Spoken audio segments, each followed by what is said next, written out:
Well, hey guys, hey y'all. This is kind of crazy. This is the first time like notification squad's shown up. Awesome, I love it. I love it. I actually wanted to give back. Yeah, you know what? It's okay. It's okay, Anderson, the horse guy, the last horseman. It's all good.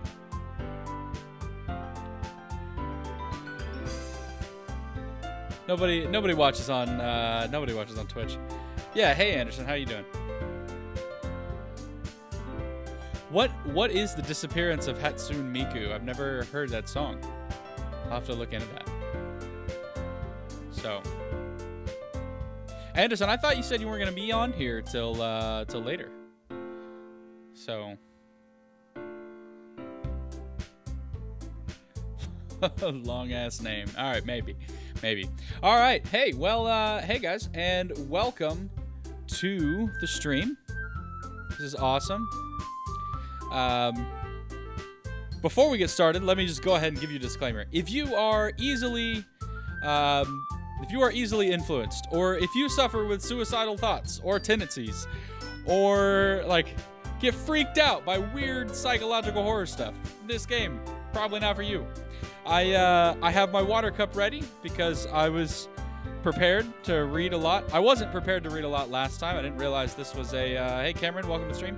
I didn't realize this was a visual novel because I am an idiot and I did not really look into the game until like 30 minutes before I started playing it. So yeah, so I'm prepared tonight. Also, I was told by a student, Dark Matter, if you show up, this is for you.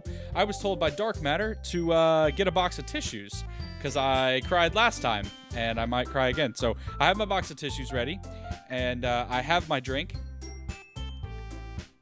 So yeah, definitely giving that disclaimer because I don't know what's about to happen. I literally have no idea what's coming next. So yeah, I guess let's do this thing. We're gonna go till we finish out the Yuri storyline. I don't know how long it's going to take. If we hit 9 o'clock and we're still going, I got half hour left. I'm gonna stop streaming at 9:30 tonight. But yeah, we'll go. I will cry again, is what you guys are saying. That is just wonderful. I'm a real man. Okay, we don't cry. We totally cry. We just cry over the silly stuff. So, or don't cry over the silly stuff. Real men don't cry over the silly stuff. We cry over sports movies. And anime sadness. Playing 500, welcome. Yuri is the best girl. She's definitely my waifu out of this bunch. Yeah, I was going for the girl with the pink hair. I don't remember her name. But, yeah, she is definitely, like, I don't know. She's too kiddish. You know, and being around kids all day, I feel like it's weird. Like I just couldn't do it. I felt weird about that. Or thankfully, I teach mostly guys. I don't have to worry about that. Unlike some people I work with, I will not be a creeper. Some other people might be a creeper. Anderson, the Last Horseman, thanks for the host. I appreciate that. One last thing before we get started. Let me take a drink. I am all ready. Natsuki, thank you for the name. Yeah, I was going after Natsuki and just too childish, but let me take a drink real quick. One last thing. I have been considering doing kind of like a raffle giveaway thing because you guys are all here and this is awesome and everything. Chroma, don't be offended. Don't be offended. That's not what I meant. I'm not talking about person whose name should be in the chat, Anderson, the Last Horseman.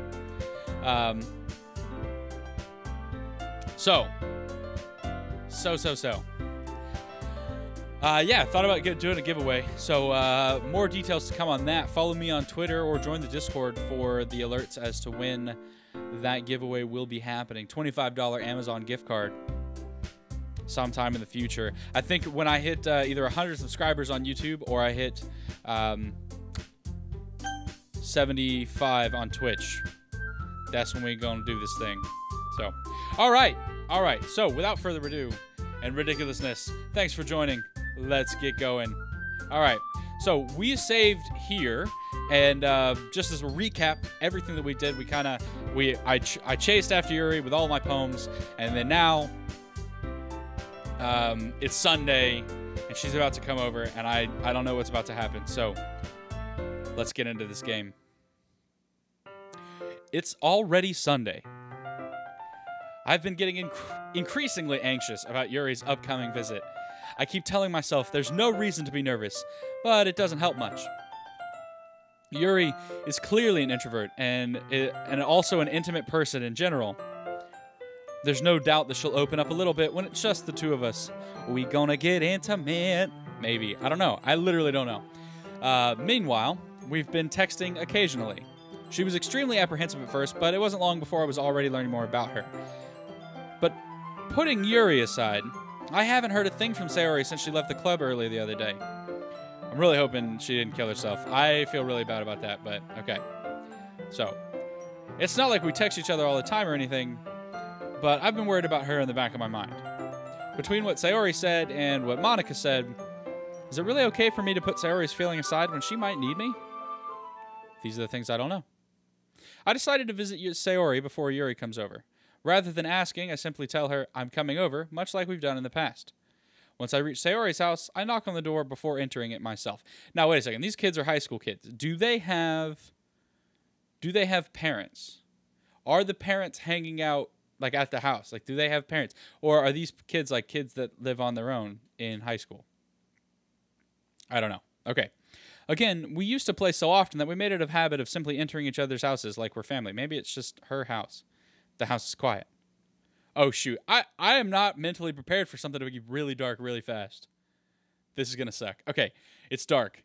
Sayori isn't anywhere on the first floor, so I assume she's up in her room. It's already strange of her not to run down and greet me. I head up to her bedroom, where I finally find her. Sayori? Hi, Tzsweezy. Okay. Thank God. She is still alive. This is really good. Okay. Moment of relief. I'm so happy she's alive. Okay. Hi, Tzsweezy. I sit down in her room. Sayori forces a smile, but it's easy to tell that she's different. There's a minute of silence between us. You haven't come over like this in a long time, have you? I guess you're right. It has been a long time. Not much has really changed, has it? Sayori's room is messy, as it's always been. I also recognize the same stuffed animals and wall decorations that she's had for years now. Alright, I'm going to have to get back. I'm going to have to work to get back in these voices. But I will try to get back into the voices. I've just been talking all day. So, if you came over more often, it wouldn't be such a mess. That's because I end up cleaning it for you. Same. How come you suddenly wanted to come over today? Aren't you supposed to see Yuri? Yeah, but... Wait, how did you know that? Sayori had already left by the time we decided to... Sayori had already left by the time we decided that last meeting. Monica told me. It's only natural for her to keep me informed about the festival preparations, right? Ah, that's true. And sketchy. But what about you? Aren't you going to be helping Monica today? Of course! But I'm just helping her online. We didn't plan to meet up or anything. Ah, so it's just me and Yuri then. Yep. There's more silence between us. Sayori stares in a random direction. Everything about her behavior is really uncharacteristic. I finally get to the point. I just wanted to see how you were doing. After you left on Friday, when something's wrong, you can't hide it from me. I know you too well. So... Sayori smiles, shaking her head. That's no good, Tzsweezy. Eh? Why can't it just be like it's always been?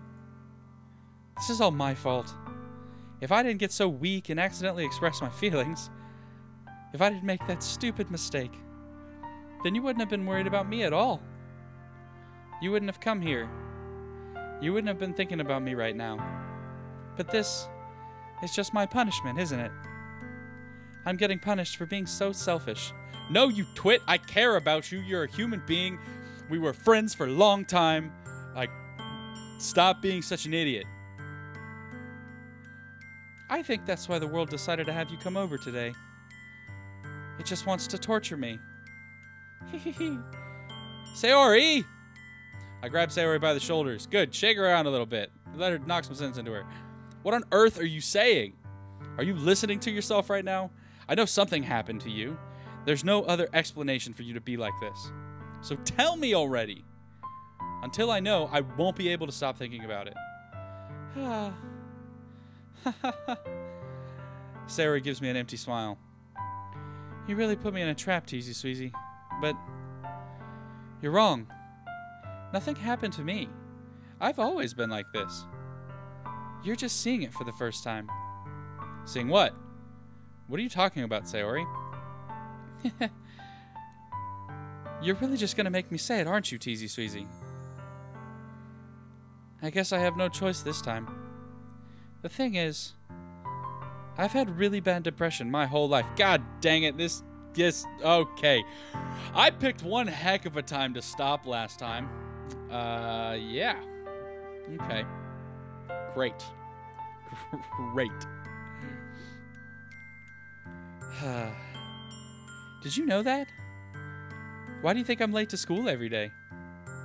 Because most days, I can't even find a reason to get out of bed. What reason is there to do anything when I fully know how worthless I am? You are not worthless, woman. You are not worthless. Why go to school? Why eat? Why make friends? Why make other people put their energy and caring to waste by having them spend it on me? That's what it feels like. And that's why I just want to make everyone happy, without anyone worrying about me.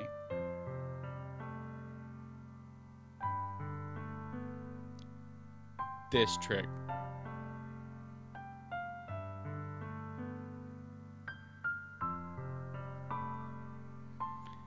I'm in shock. I can't even figure out how to respond. How is it possible that Sayori kept this from me the entire time that I've known her? Did she really want so badly for me just not to think about her? Why, Sayori? Why is it that you never told me about this? It almost feels like I've been betrayed as your close friend. Because if I knew, I would have done everything I could to support you. Even if there's only so much that I could do, I would have tried a little bit harder to make every day a little better for you. That's why I'm your friend. All you had to do was tell me. Gosh. Freaking wow. That's literally all I try to do, man. As a teacher, that's all I try to do is just like make people smile, make them not have terrible days. I try. I fail. But if I can get them to laugh at my stupid jokes, maybe it's worth it. You don't understand at all, Tzsweezy. Why do you think I didn't tell you? Because if I told you, then you would have had to waste effort caring about me instead of doing important things. You're important, woman! I don't want to be cared about. Wrong. You're wrong, and you know you're wrong. It's bittersweet when people try to care about me. It feels nice sometimes, but it also feels like a bat being swung against my head. That's why I wanted so badly for you to make friends with everyone else. Helping everyone be happy together is the best thing for me. But then I discovered something else too. Seeing you make friends and get closer with everyone in the club, it feels like a spear going through my heart. So that's why I decided the world just wants to torture me. Every path leads to nothing but hurt. You're right. That I don't understand. I don't understand your feelings at all, Sayori. But I don't need to understand. Whatever it takes for me to help you stop hurting, that's what I'll do. Actually, for real, guys, like if you're like dealing with people who are like kind of going through some shit, and they're constantly like depressed or whatever, sometimes the best thing you can do is just sit with them and do nothing. Like just be with them in their pain and suffering and like gloom and doom, and just kind of exist with them, and that will that'll help a lot. So, okay, anyway, sorry. Back to the novel. Back to the novel. Interspersed with life stuff. Okay. No, Tzsweezy. There's nothing. Nothing at all. The only thing that could have helped is if everything could always be like it was. But I was selfish. I finally showed you what a horrible person I am. You're not a horrible person, woman. You are hurt. You might have a chemical imbalance. You might have something in your past. They were hurt. You can deal with it. Tears streak down Sayori's face and are starting to well up in my eyes. I made you join the literature club because I was selfish. And I was punished by my heart hurting in a way that I couldn't understand. And now you came here and I made you hurt too. I'm just weak and selfish.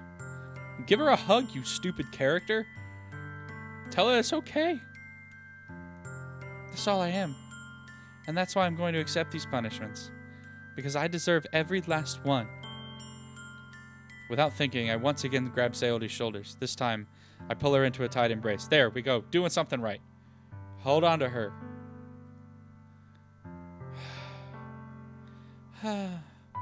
Tzsweezy. Sayori, I don't care if you feel selfish. I'm really happy that you convinced me to join the club.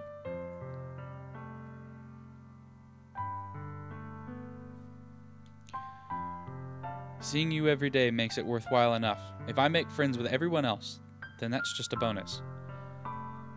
But please, never underestimate how much I care about you. I wouldn't have it any other way. Tzsweezy. Sayori isn't hugging me back. Despite my arms being wrapped around her, Sayori's arms remain at her sides. She starts sobbing next to my ear. No. Don't do this. To me. Please don't do this. Tzsweezy. Sayori barely manages to speak between her sobs. I don't know if I'm doing the right thing. But all I want is for her to know that I care. If you have it in you to call yourself selfish, then you have to let me be selfish too. No matter what it takes, I'll figure out what needs to change. I'll make these feelings go away. That's a classic mistake. Can't do that. You physically can't make those feelings go away for somebody else, but you can exist in those feelings with that person. And if there's anything that you need me to do, then you'd better tell me. I'll get mad if you don't. Why are you threatening? Stupid child. But I understand, you're hurting and you don't know what's going on, so... I don't know. I don't know. I don't know. Gently, Sayori finally puts her arms around me in return. I don't know anything. It's all really scary. I don't understand any of my feelings, Tzsweezy. The only time I'm not feeling nothing is when I'm feeling pain. Oh, I've been there. Ooh, I've been there. But your hugs are so warm. And that's really scary too. Sayori lets me go. As she does so, I let her go as well. The festival is tomorrow. Yeah. It's gonna be fun, right? Yeah. How would you like for me to spend it all with you?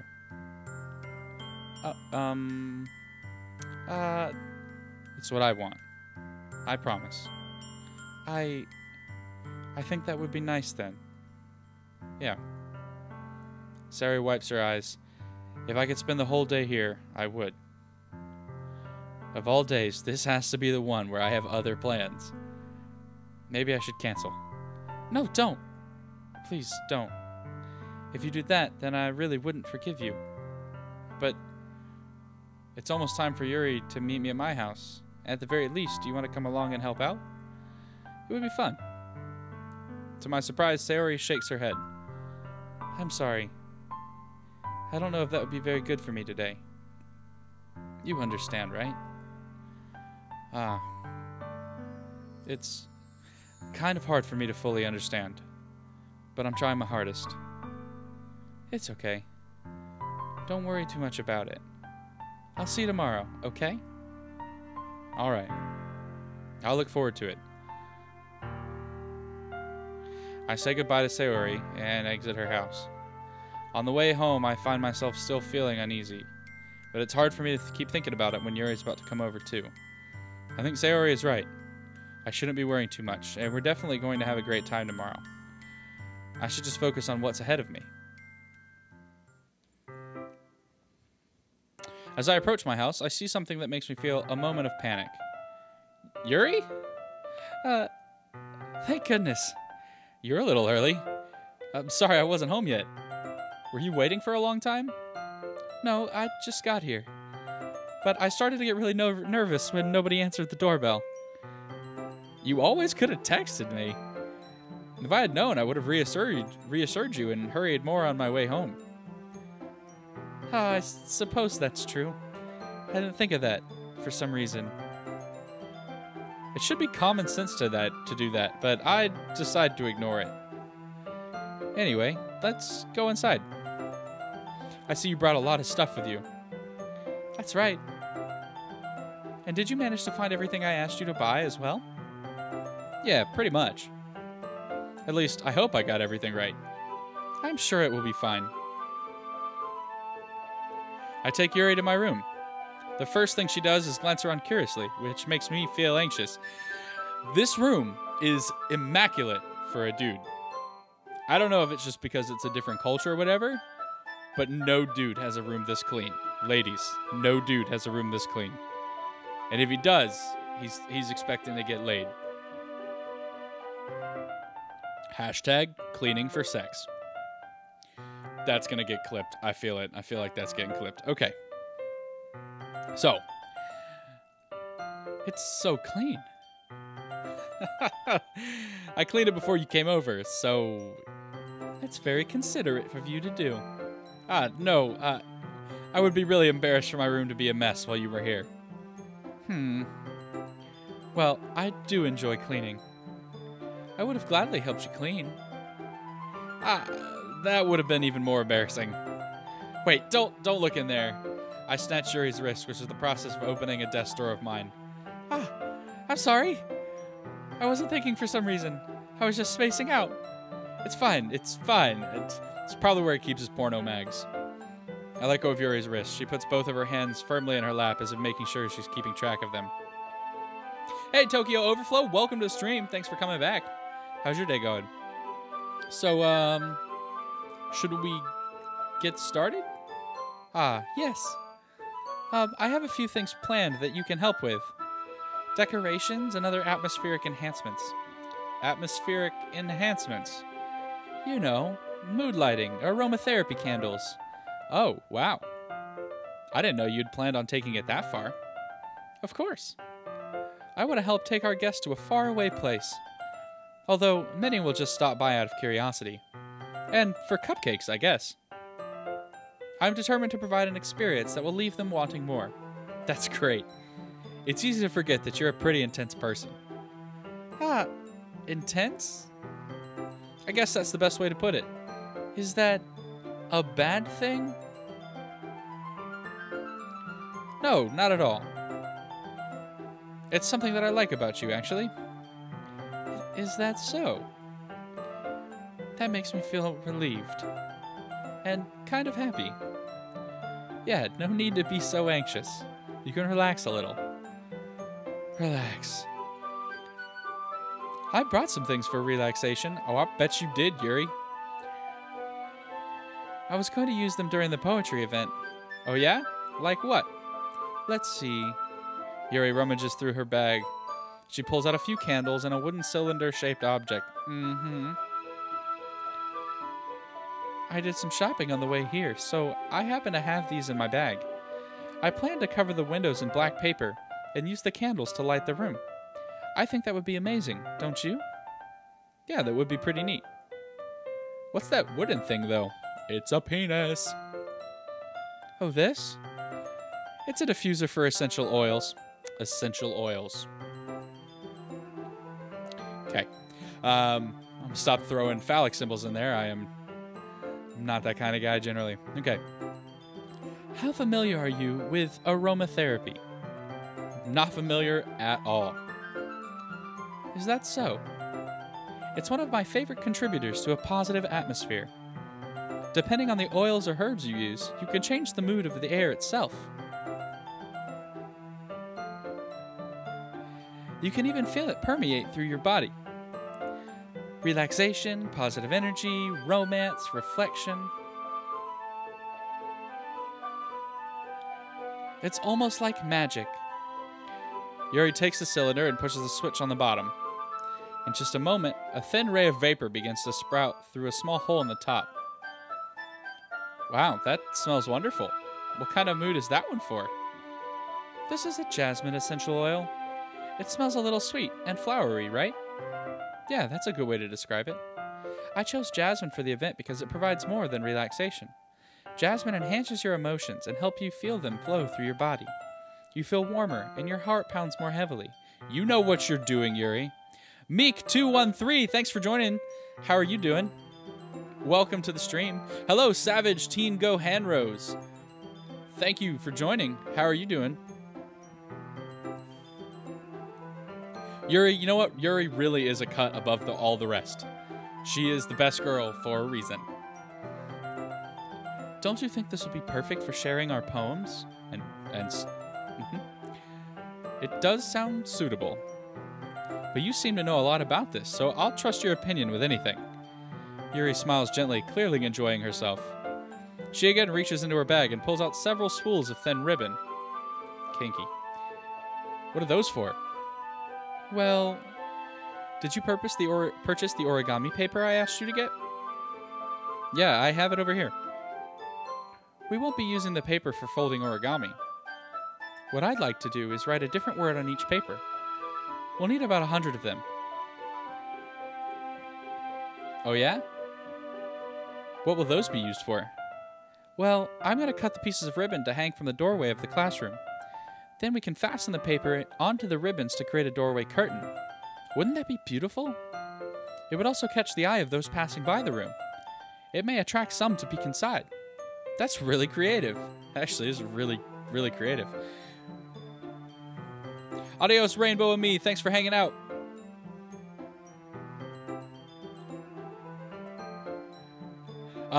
Meek or Meech213. I just visited Sayori, and like tried to comfort her, and then I found out that like she's going through some real shit, and I like never knew that. So she's at her house, probably dead.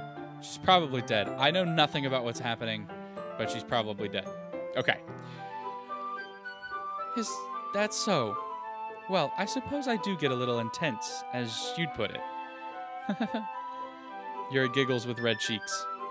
Is it just me, or is she more relaxed when it's just the two of us? Or maybe it's the excitement she feels from sharing something that she enjoys. Alright, fine. Tatiana on YouTube, keep a push-up marker. You're going to be the push-up marker, and I will do the push-ups at the end. I imagine there will be tons of time before 9:30 when I'm done. So, I'm at 50. This is going to suck. Yeah, I'm so fat. There's no way I'm pulling off 50 push-ups. But, okay. So, here's a marker. Here's a marker, Tzsweezy.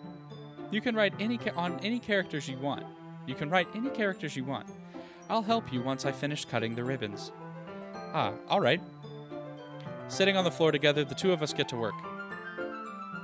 Perker, swearing.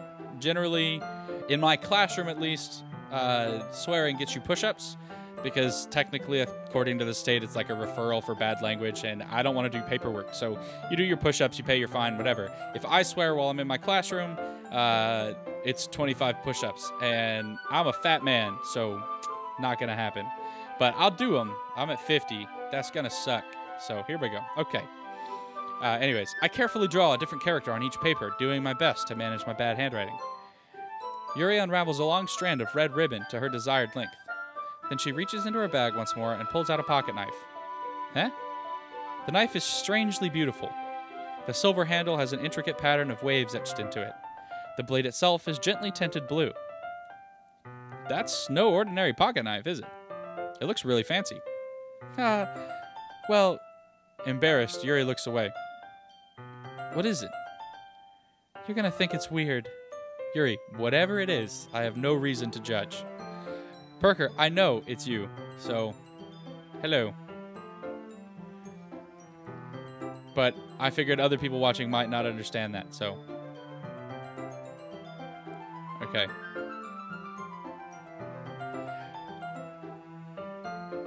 To each their own, you know? If you promise you won't be weirded out. I promise. Alright. The thing is, I'm kind of into knives. They're just so pretty. I can't help it. I don't know what it is. The combination of craftsmanship and feeling of danger, maybe. Oh, what am I saying? Please don't think I'm weird for this. You're laughing at me. No, I'm not laughing at you. It's just funny how nervous you get about sharing. Well, it's an interesting thing to be into, I guess. Oh, shoot. Hello, Monica. You're not supposed to be here. Huh. Creepy. Okay. Those of you on Twitch, I am streaming simultaneously to YouTube. So some of those people popping up in the window, I'll respond to them. So Monica from DDLC just showed up in the chat. It's a little creepy.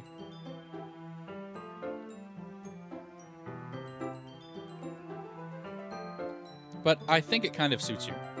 Suits me? Yeah, it's kind of intense. Besides, it's a really cool looking knife. I can't deny that. It is, isn't it? Yuri relaxes her expression once again.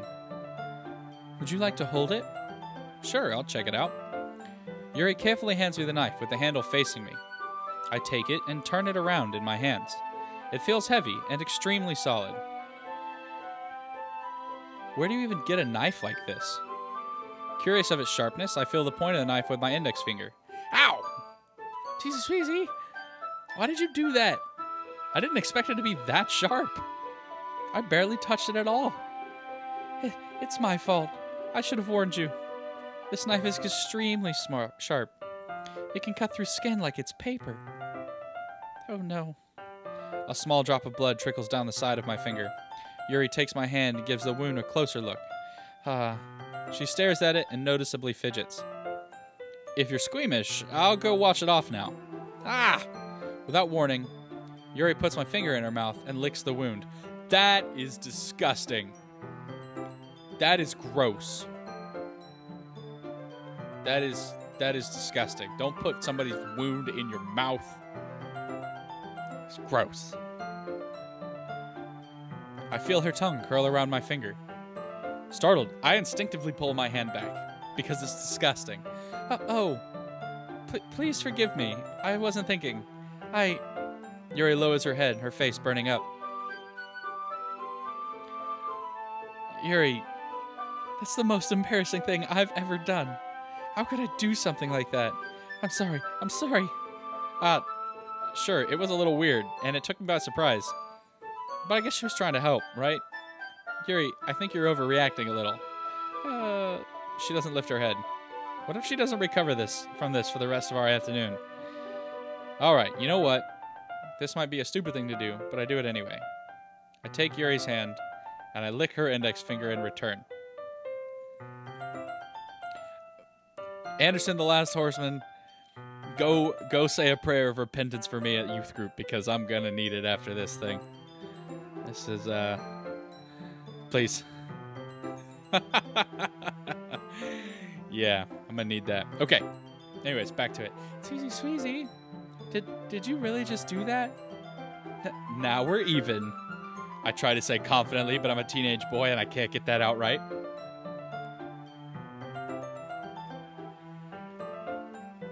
Yuri just looks at me like I did something wrong.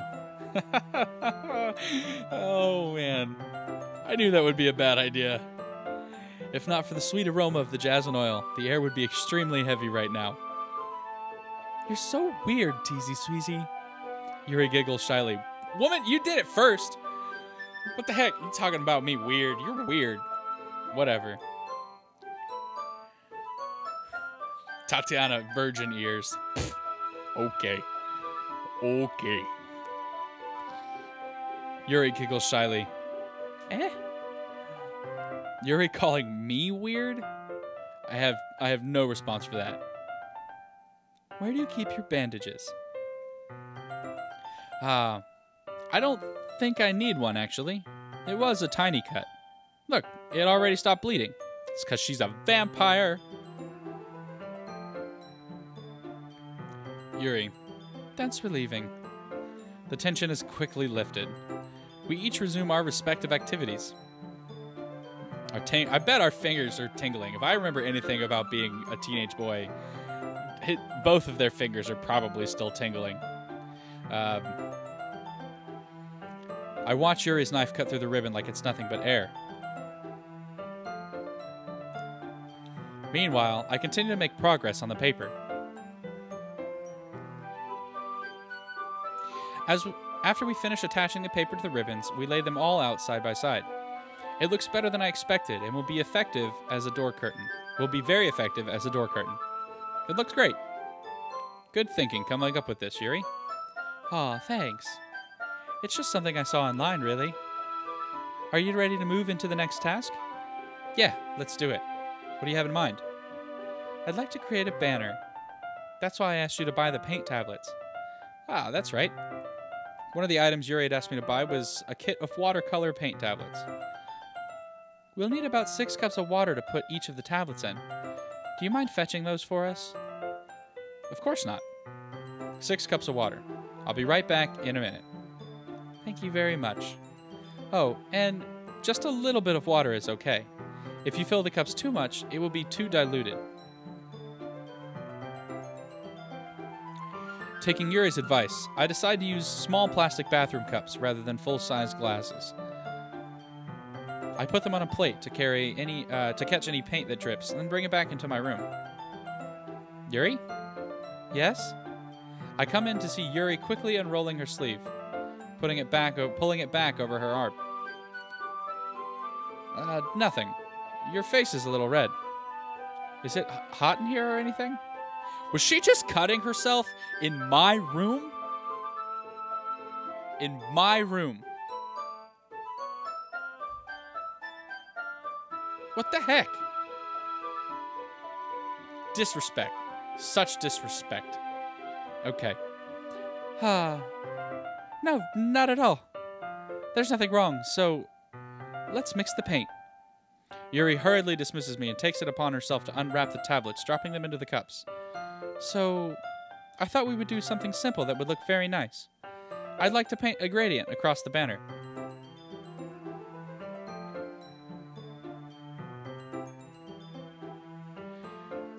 Starting with the colors for a sunrise, then daytime, then sunset, and nighttime. Once it dries, I'll write an inspirational quote across the banner. Tokyo Overflow, dude, I don't know what's coming in the stream. I don't know nothing about this. So this is literally just me reacting to the game. So, or I guess the visual novel. This is not really a game. But anyways, once it dries, I'll write an inspirational quote across the banner. We can hang it on the wall behind the podium at the front of the classroom. Ah, neat. What are you going to write? Well, it'll be more fun to surprise you. Yuri smiles at me. If you say so. After rolling out the banner, Yuri and I kneel on opposite sides so we don't get in the way of each other. Yuri uses a brush and adds a few dots of different colors across the banner to serve as a color guide when we paint. This kind of reminds me of elementary school. Painting on a banner with watercolors feels a lot like the art class projects we had back then. It's relaxing. I'm sorry if this feels too childish. No, I didn't mean that at all. It's kind of fun, you know? Yeah, it is fun. I'm glad you feel that way too. Yuri stops painting for a moment, thinking to herself. For me, I don't need to go out and do crazy things to have fun. In fact, I usually don't even want to. I just like when I can spend time with one other person. Even if it's just something simple, like reading. It doesn't even matter if we don't talk too much. Just having a friend next to me makes me feel a little bit nicer.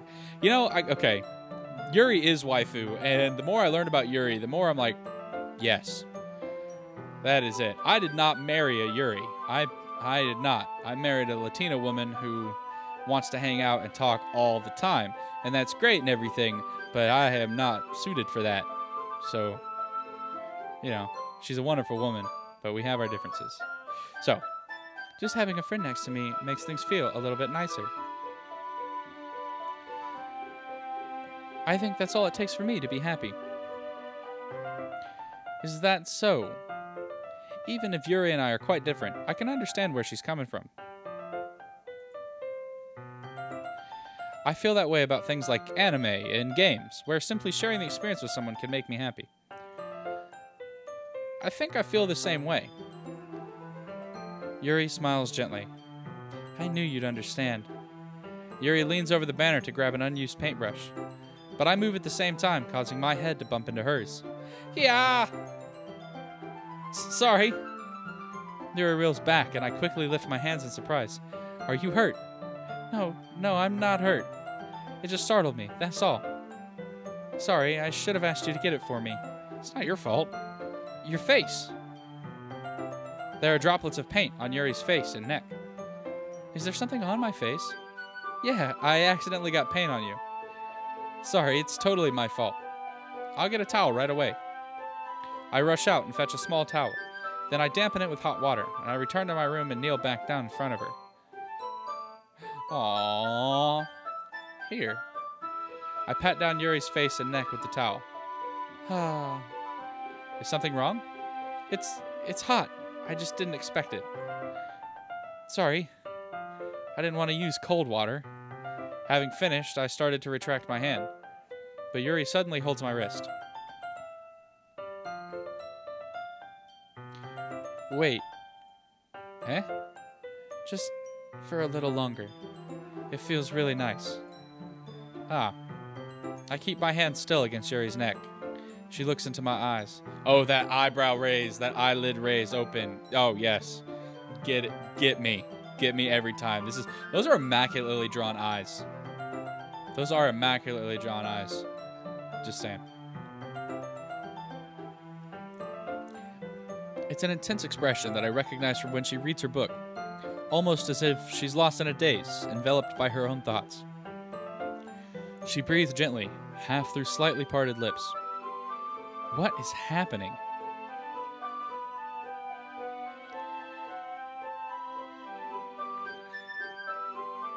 Is it the aroma of the jasmine oil giving me this dizzy feeling?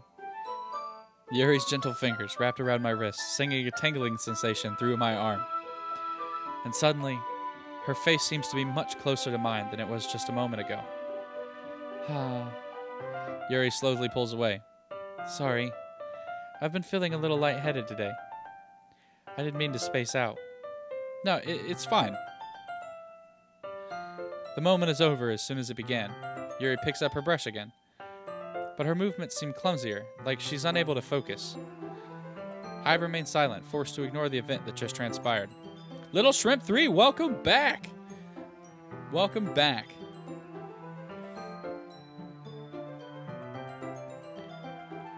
I hesitantly retrieve my own brush and continue following Yuri's example.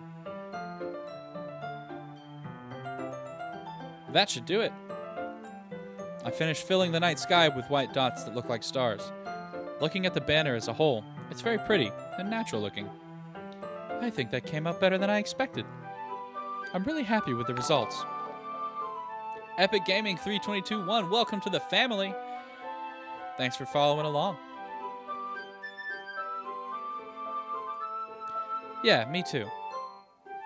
Are you going to add the lettering now? Not yet.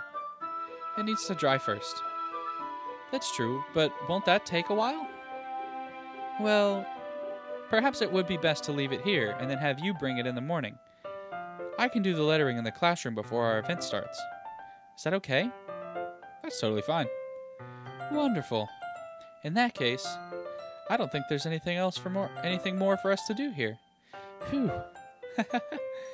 You say that like you're glad it's over. Was I wrong to assume that you were at least enjoying yourself a little bit? No, it's not that. I'm just glad we managed to get everything done. I see. I am too.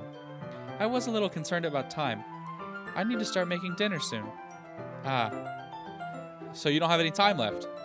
I was secretly hoping we would have extra time after finishing the work. Everybody here that's been watching knows I was not secretly hoping. I was very much hoping. Out loud. Well, Yuri thinks to herself, I think it would be too irresponsible of me to wait much longer. I'm sorry. I was hoping there would be more time as well. It's probably my fault. Sorry for being such a slow worker.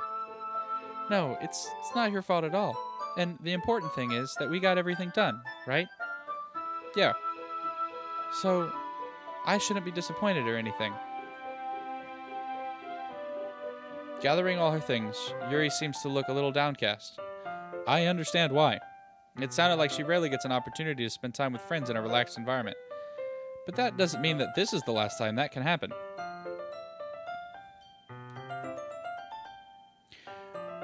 Once Yuri packs up, I walk her out the front door. Thank you very much for having me today.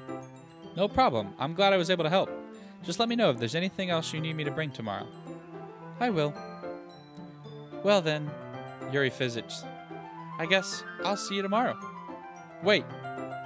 I kind of said that without thinking. About today. It's fine that we didn't have as much time as we wanted, because we can do this again. Whenever you want, you can come over, or we can go out somewhere. Ah, I forgot you don't like going out much. As I stumble over my words, Yuri simply smiles bashfully. Anyway, you know what I'm trying to say. So, you're very thoughtful, Tzsweezy. Yuri takes a step closer to me, then briefly squeezes my hand. I kind of like that about you. Well, how am I supposed to respond to that? Oh my gosh. You know, you get older, you get slightly older. I don't think you learn how to do that better. But I don't even get a chance to, as Yuri suddenly pulls back. Sayori? Eh? Haha. Hi, Tzsweezy. Sayori! Just now we were... It's okay, Tzsweezy. I just stopped by to say hi. Well, it's nice to see you. I'm sorry, but I'm already on my way to leave. Aw, really? That's too bad. I'm sorry. But we'll all be together at the festival tomorrow, so that's fine, right? Of course. Sayori beams. Yeah, so... I'll see you tomorrow. Clearly embarrassed, Yuri hurries off. Sayori waves goodbye after her. Oh, shoot, the sad music is back. Tokyo Overflow. On YouTube, yes, I did. But you can't make a single Twitch stream not like a mature audience warning thing. I gave a disclaimer at the beginning of the stream, but yeah. So that's the best I can do, I guess, at this point. So, Sayori, I thought you didn't want to come over today. Haha, well, I tried staying in my room, but my imagination was being really mean to me. So I had to come here and see it for myself. See what? What are you talking about? You know, how much fun you were having with Yuri, and how close you got to her. It makes me really happy that you've made such good friends. That's all that matters to me. Tears start to fall down Sayori's face. That's all that matters to me. Why am I feeling this way, Tzsweezy? I'm supposed to be happy for you. Why does it feel like my heart is splitting in half? It hurts so much. Everything hurts so much. This would be so much better if I could just disappear. Sayori, don't say that. It's true, Tzsweezy. If I wasn't here, then you wouldn't have to waste your sympathy on me. You wouldn't have to put up with me being selfish. Monica was right. I should just... Monica? Monica was right about what? Sayori, what I said before is true. I'm not going to let this continue. Caring about you like this isn't the burden your mind is making it out to be. It's something that makes me happy. It's something that I wouldn't trade for anything else. So, even if it takes an entire lifetime, I'm going to be by your side until you don't feel any more pain. But, Sarah looks away. I put a hand on her shoulder to reassure her. I'm scared, Tzsweezy. I'm really scared. What are you scared of, Sayori? I'm scared that I might like you more than you like me. Sayori. It's true, isn't it? I was weak and started to like you too much. I did this to myself. Tzsweezy. I like you so much that I want to die. There's such a teenage emotion. God. There's such a teenage emotion. Woman, life gets better after high school. Relationships get better after high school. Goodness. Hello, Nicholas. Welcome to the stream. Thanks for hanging out. That's how I feel. And that's enough, Sayori. I don't want to hurt you anymore. I don't want you to hurt anymore. I slide my hand on Sayori's arm and squeeze her hand in my own. Do you remember how I said I always know what's best for you? Do you still believe me? Wordlessly, Sayori nods. Even if you don't understand all your own feelings, I know what you need the most right now. And that's what I'm going to give you. I love you. Huh? Those are my true feelings. Ah, shit, I should have saved. Dang it, 75 push-ups. Okay, crap. Whatever. So, there's no way you could like me more than I like you. I should have realized it sooner. But spending time with everyone at the club, making new friends, and having fun with you every day, it helped me realize that you are truly the most important person to me. That's why I'll accept any of your burdens. As long as we continue to like this every day. With you by my side, then I know we'll both be happy. Tzsweezy. Suddenly, Sayori wraps her arms tightly around me. Tzsweezy, is this really okay? Yeah. I hold Sayori in my arms and pull her close. You'll never have to let go of me again. I love you, Tzsweezy. I want to be with you forever. Me too. I feel Sayori's grip around me weaken a little bit. What is this? Sayori? I'm supposed to be happy right now. Are you freaking kidding me? Like I freaking love you and like,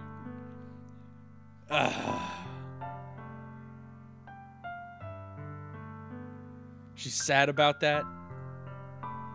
I always thought this would be the happiest moment for me. But why? Even now. Why won't the rain clouds go away? They're not going away at all, Tzsweezy. It's okay, Sayori. It might take some time for things to get better again. But no matter how long it takes, I'll be there every step of the way. That's all that matters right now. Okay. I trust you. Sarah and I slowly release each other. So, I guess that makes the festival tomorrow our first date, huh? What are you saying? I don't want to think about those things, you know? I want everything to be the same as it always has been. Even if we really are a couple. I don't know if I could handle anything more right now. It's really new and scary to me. I understand. Because I wasn't planning on this at all. I should have saved. I picked the wrong thing. But dang it, the words I love you are just so powerful. I just saw them and I was like, that's the right thing. I didn't think it was going to be like, I love you like that. Dang it. Ugh. Wrong relationship I was trying to get with Yuri. Whatever. Saving Sayori. She's my oldest friend. I love this girl. I could probably marry her. It's probably fine. It's probably fine. We'll go at whatever pace that suits you best.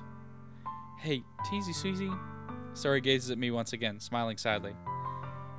Even if I get really, really sad, this is the best thing for me, right? Eh? I don't really understand what Sayori means by that. Are you saying that this is making you feel sad, Sayori? I don't know. I don't understand what I'm feeling. It felt like a bunch of thorns when you told me you love me. But that's why I want to trust you. You know what's best for me. Yeah, I do. That's my promise. I say that, but in reality, Aliens11223, welcome to the family. Thanks for hanging out. Thanks for the subscribe. Or the follow, I guess. I say that, but in reality, I've never felt more uncertain when it comes to Sayori. I know that I love her, and she loves me. But I'm having as much trouble understanding Saori's feelings as she is, even though I can comfort her. I keep wondering if I should be doing something more, or something different. I know these thoughts will continue to plague me until things are back to the way they were. Is that what Saori meant by not wanting anything to change? I don't know. But I know that I'll give it everything I've got. Saori is the most important person to me. And I'll do whatever it takes to have a happy future with her.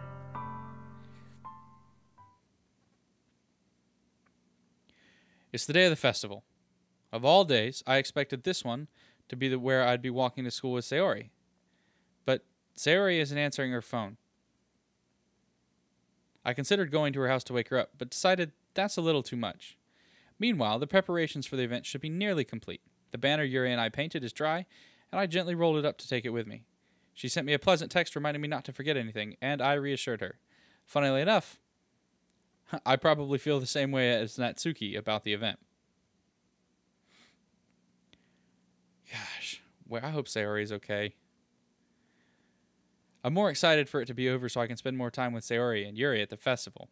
And Yuri. That's right. You keep going after Yuri. Get that side chick. All right.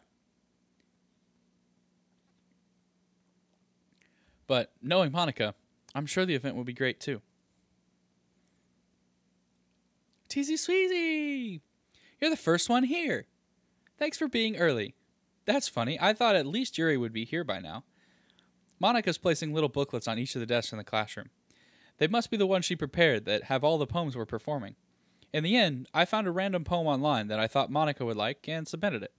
So that's the one I'll be performing. I'm surprised you didn't bring Saori with you. Yeah, she overslept again. That dummy. You'd think that on days this important, she'd try a little harder. I say that, but I suddenly remember what Saori told me yesterday, and I suddenly feel awful knowing it's not nearly that simple for her. I only said it because it's the way I'm used to thinking, but maybe I should have gone to wake her up after all. Ha ha ha. You should take a little of that responsibility for her, Tzsweezy. I mean, especially after your exchange with her yesterday. How do you know about that, you creepy woman? You kind of left her hanging this morning, you know? Exchange? Monica, you know about that? Of course I do. I'm the club president after all. Yeah, you're a freaking stalker. Welcome to the stream. Thanks for hanging out. Pastel. But I stammer, embarrassed. Did Saori really tell her about it that quickly? That we're a couple now? I didn't really plan on bringing it up with anybody yet. Jeez. You don't know the full story at all, so don't worry. I probably know a lot more than you think. Eh? Monica is being friendly as usual, but for some reason I felt a chill down my spine after hearing that. Hey, do you want to check out the pamphlets? They came out really nice. Yeah, sure. I grabbed one of the pamphlets laid out on the desks. Oh yeah, they really did. Something like this will definitely help people take the club more seriously. Yeah, I thought so too. I flipped through the pages. Each member's poem is neatly printed on its own page, giving it an almost personal feel. Harold Nugent, thanks for the follow. Welcome to the stream. Each member's poem is nearly printed on its own page, giving it an almost professional feel. I recognized Natsuki and Yuri's poems from the ones they performed during our practice. What's this? I flipped to Saori's poem. It's different from the one she practiced. It's one that I haven't read before.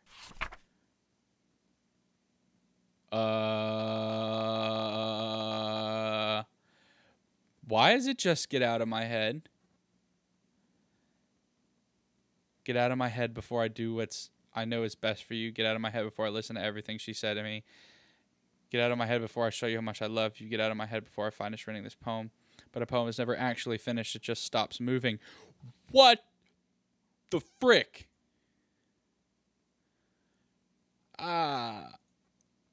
What is this? What is going on? What is going on? Reading the poem, I get a pit in my stomach.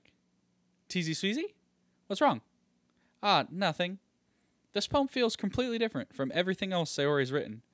But more than that, I changed my mind. I'm gonna go get Sayori, so, well, alright. Try not to take too long, okay? I quickly leave the classroom. Don't strain yourself. Monica calls that out after me. I quicken my pace. Get the heck away from this murderous woman. What was I thinking? I should have tried a little bit harder for Sayori. It's not a big deal, but to at least wait for her, or help her wake up. Even the simplest gesture of walking her to school makes her really happy. Besides, I told her yesterday that things will be the same as they always have been. That's all she needs, and that's what I want to give her. I reach Sayori's house and knock on the door, and why is there no music? Oh, why is there no music? I don't expect an answer since she's not picking up her phone either. Like yesterday, I opened the door and let myself in. Sayori? She really is a heavy sleeper. I swallow. I can't believe I ended up doing this after all. Just throwing this out there. Just throwing this out there. Warning, I don't know what's coming. This is a horror game. Disclaimer, if you're a kid, don't be watching this right now. I shouldn't even be playing this right now. It's what my stomach is telling me, but here we go. Waking her up in her own house. That really is something that a boyfriend would do, isn't it? In any case, it just feels right. Outside Sayori's room, I knock on her door. Sayori? Wake up, dummy. There's no response. I really didn't want to have to enter her room like this. Isn't it kind of a breach of privacy? Oh, okay. Okay,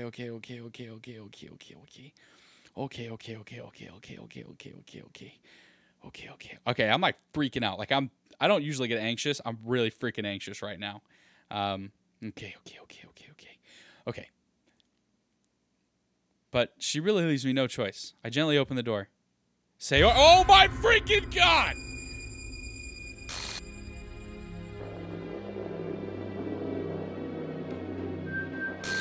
No. What the heck is going on?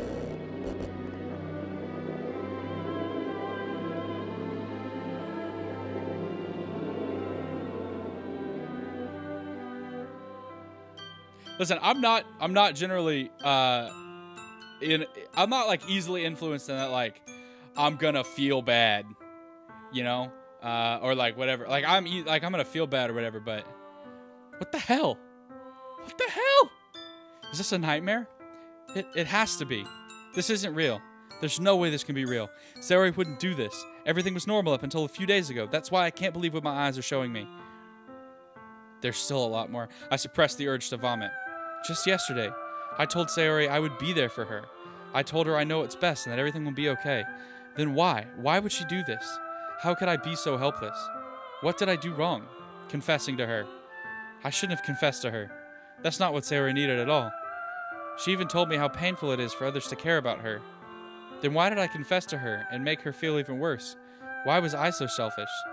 This is my fault. My swarming thoughts keep telling me everything I could have done to prevent this.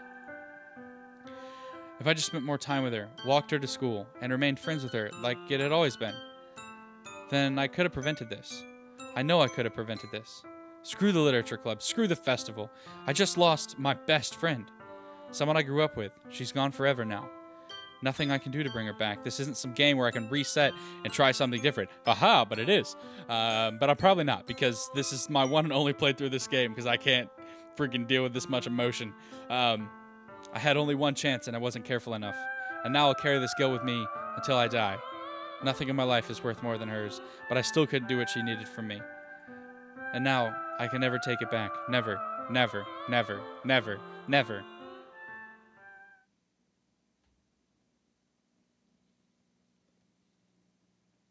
End.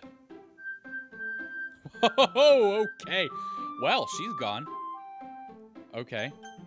So... okay, cool. Check the game files. What do you mean check the game files? Load game.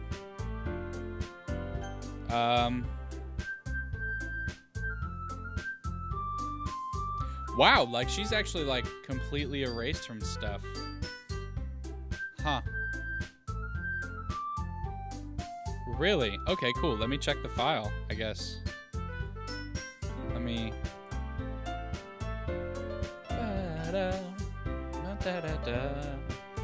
Steam games.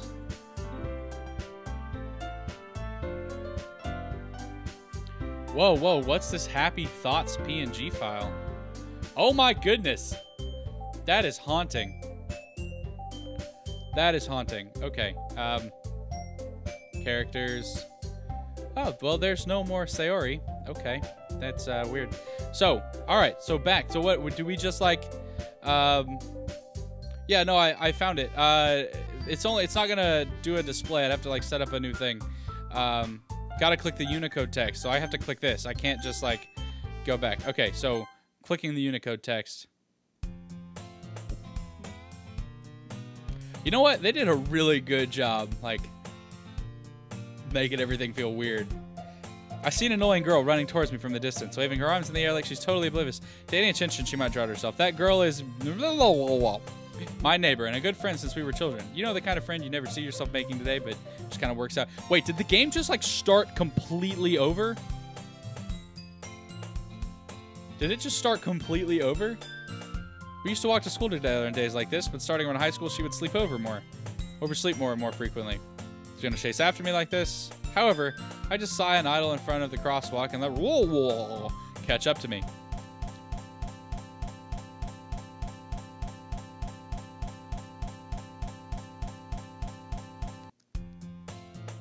It's an ordinary school day like any other. Mornings are usually the worst, being surrounded by couples and friend groups walking to school together.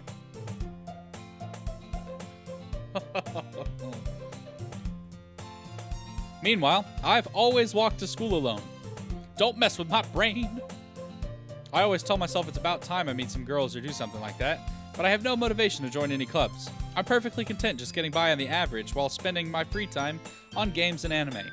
There's always the anime club, but it's not like there would be any girls in it anyways.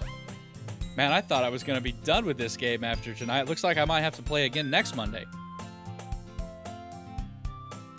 Man, okay. The school day is as ordinary as ever, and it's over before I know it. After I pack up my things, I stare blankly at the wall looking for an ounce of motivation. Clubs. There really aren't any that interest me. Besides, most of them would probably be way too demanding for me to deal with them. I guess I have no choice but to start with the anime club. Tzsweezy? Monica? Oh my goodness, I totally didn't expect to see you here. It's been a while, right? Yeah, it has. Monica smiled sweetly. We do know each other. Well, we rarely talked, but we were in the same class last year. Monica was probably the most popular girl in class. Smart, beautiful, athletic. Besides, basically, completely out of my league. Adios, Savage Teen Heroes. Or Savage Teen Go Hanros. Have a good night, man. So, having her smile at me genuinely feels a little... What did you come in here for, anyway? Oh, I've just been looking for some supplies... Oh, wait, sorry, voice. Oh, I've just been looking for some supplies to use for my club. Do you know if there's any construction paper in here? Or markers? I guess you could check the closet. You're in the debate club, right? About that. I actually quit the debate club. Really? You quit? Yeah. To be honest, I can't stand all the politics around the major clubs. It feels like nothing but arguing about the budget and publicity and how to prepare for events. I'd much rather take something I personally enjoy and make something special out of it.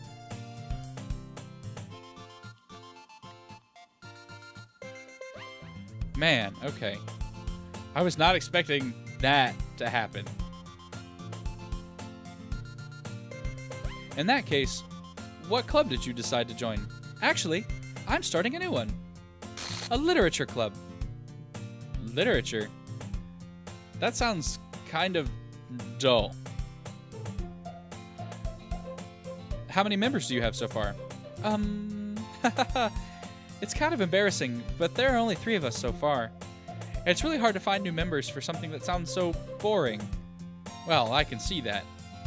But it's really not boring at all, you know. Literature could be anything. Reading, writing, poetry.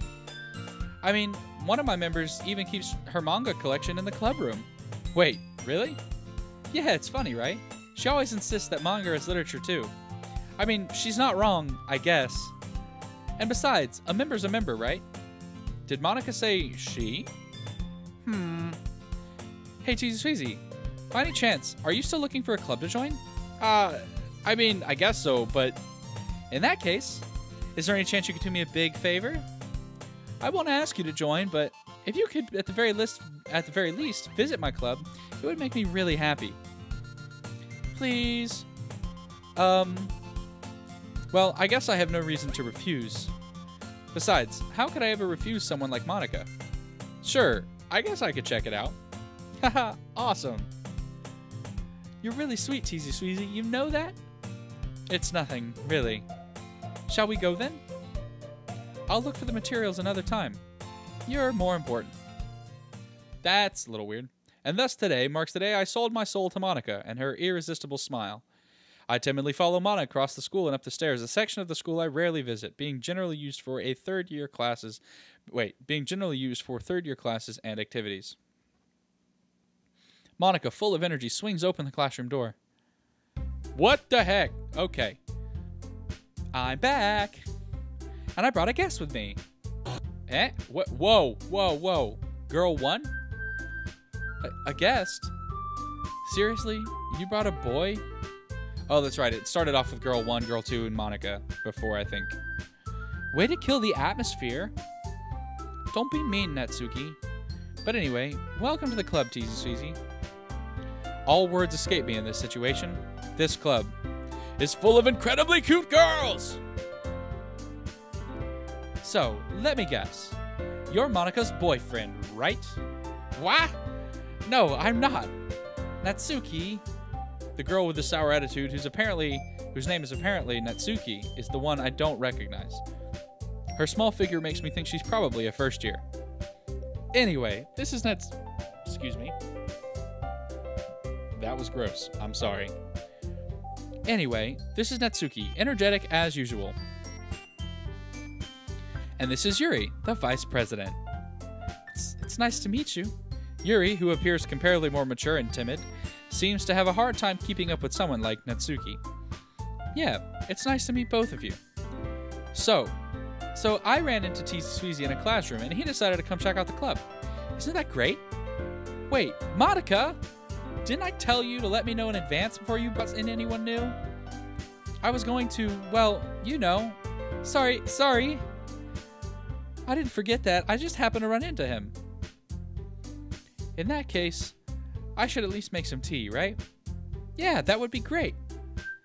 Why don't you come sit down, Tzsweezy? The girls have a few desks arranged to form a table. Yuri walks to the corner of the room and opens the chest. Meanwhile, Monica and Natsuki sit across from each other. Still feeling awkward, I take a seat next to Monica. So, I know you didn't really plan on coming here, but we'll make you feel right at home, okay? As president of the Literature Club, it is my duty to make the club fun and exciting for everyone. I'm surprised there aren't more people in the club yet. It must be really hard to start a new club. You could put it that way, because you keep killing your members. Not many people are very interested in putting out all the effort to start something brand new, especially when it's something that doesn't grab your attention, like literature. Fan theory, this club used to have 20 members. Monica killed them all. Prove me wrong. You have to work hard to convince people that you're both fun and worthwhile. But it makes school events like the festival that much more important. I'm confident that we can all grow. Wait, okay, let me start over. I'm bad at English. I'm confident that we can all really grow from this club. Okay, starting over one last time. Third time's the charm. I'm confident that we can all really grow this club before we graduate. Right, Natsuki? Well, I guess. Natsuki reluctantly agrees. Such different girls, all interested in the same goal. Monica must have really worked hard just to find these two. Yuri returns to the table, carrying a tea set. She carefully places a teacup in front of each of us before setting down the teapot in the middle. You keep a whole tea set in this classroom? Don't worry, the teachers give us permission. After all, doesn't a hot cup of tea help you enjoy a good book? I guess. Nighthawk88, yeah, you're probably right. She probably, everybody who disagreed with her, everybody on the other side of the debate team got murdered.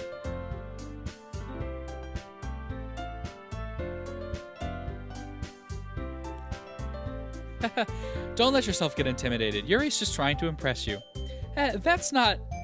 Insulted, Yuri looks away. I meant that, I believe you. Well, tea and reading might not be a pastime for me, but I at least enjoy tea. I'm glad. Yuri faintly smiles to herself in relief. So, Tzsweezy, what kind of things do you like to read? Well, considering how little I've read these past few years, I really don't have a good way of answering that. Adios, Tokyo Overflow. Have a good night. Manga. Or manga. I mutter quietly to myself, half joking. Natsuki's head suddenly perks up. It looks like she wants to say something, but she keeps quiet.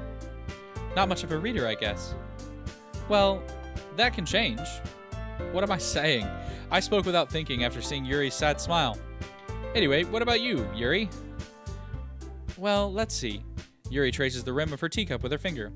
My favorites are usually novels that build deep and complex fantasy worlds. The level of creativity and craftsmanship behind them is amazing to me. And telling a good story in such a foreign world is equally impressive. Bye, Perker. Thanks for hanging out. Yuri goes on, clearly passionate about her reading. She seems so reserved and timid the moment I walked in, but it's obvious by the way her eyes light up that she finds her comfort in the world of books, not people. Alright, Sword. Have a good night, man. But you know, I like a lot of things. Oh, okay. Alright, cool. Well, keep hanging out then, Perker. Thanks for hanging out. Stories with deep psychological elements usually immerse me as well. Isn't it amazing how a writer can so deliberately take advantage of your own lack of imagination to completely throw you for a loop? Anyway, I've been reading a lot of horror lately. I read a horror book once. I desperately grasp onto something I relate to at the minimal level. At this rate, Yuri might as well be having a conversation with a rock. Hahaha, I'd expect that from you, Yuri. It suits your personality. Oh, is that so? Really, if a story makes me think or takes me to another world, then I really can't put it down. Surreal horror is often very successful at changing the way you look at the world, if only for a brief moment. I hate horror. Oh, why's that? Well, Natsuki's eyes dart over to me for a split second. Never mind. That's right, you usually like to write about cute things, don't you, Natsuki? What? What gives you that idea? You left a piece of scrap paper behind that last club meeting. It looked like you were working on a poem called Don't Say It Out Loud! And give that back! Fine, fine. Natsuki, you write your own poems? Well, I guess sometimes. Why do you care? I think that's impressive. Why don't you share them sometime? No. Natsuki averts her eyes. You wouldn't like them. Not a very confident writer yet. I understand how Natsuki feels. Sharing that level of writing takes more than just confidence. The truest form of writing is writing to oneself. You must be willing to open up to your readers, exposing your vulnerabilities and showing even the deepest reaches of your heart. Do you have writing experience too, Yuri? Maybe if you share some of your work, you can set an example and help Natsuki feel comfortable enough to share hers. Well, I guess it's the same for Yuri. We all sit in silence for a moment. Hey, I just got an idea. How about this? Natsuki and Yuri look quizzically at Monika. Let's all go home and write a poem of our own. Then next time we meet, we'll all share them with each other. That way, everyone is even. I thought it was a good idea. Well, I think you're right, Monika. We should probably start finding activities for all of us to participate in together. I did decide to take on the responsibility of vice president after all. I need to do my best to nurture the club as well as its members. You can nurture me in writing anytime. Besides, now that we have a new member, it seems like a good step for us to take. Do you agree as well, Tzsweezy? Hold on, there's still one problem. What's that? Now that we've reached the most important topic, I bluntly come forth with what's been on my mind the entire time. I never said I would join this club. Monika may have convinced me to stop by, but I never made any decision. I still have other clubs to look at, and, I lose my train of thought. All three girls stare back at me with dejected eyes. But, I'm sorry, I thought... The girls exchange glances before Monika turns back to me. I guess I need to tell you the truth, Tzsweezy. The thing is, we don't have enough members yet to form an official club. We need 4. You had 4. And I've been trying really, really hard to find new members. And if we don't find one more before the festival, I'm defenseless against 3 girls. How am I supposed to make a clear-headed decision when it's like this? I would feel terrible for letting everyone down in this situation. And besides, the club itself seems pretty relaxed. So, if writing poems is the price I need to pay in order to spend every day with these beautiful girls... Right. Okay, I've decided then. I'll join the literature club. One by one, the girls' eyes light up. Oh my goodness, really? Do you really mean that, Tzsweezy? Yeah. It could be fun, right? You really did scare me for a moment. I mean, if you really just left after all this, I would be super pissed. Tzsweezy, I'm so happy. We can become an official club now.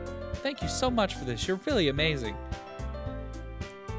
Rainbow Ami, welcome back. I'll do everything I can to give you a great time, okay? Ah, thanks, I guess. Okay, everyone. I think with that, we can officially end today's meeting on a good note. Everyone remember tonight's assignment. Write a poem to bring to the next meeting so we can all share. Monica looks over at me once more. Tzsweezy, I look forward to seeing how you express yourself. Yeah.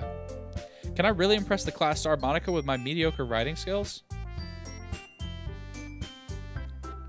I already feel the anxiety welling up inside me. Meanwhile, the girls continue to chit-chat as Yuri cleans up the tea set. I guess I'll be on my way then. Okay. I'll see you tomorrow then. Can't wait. With that, I depart the club and make my way home. The whole way, my mind wanders back and forth between the 3 girls.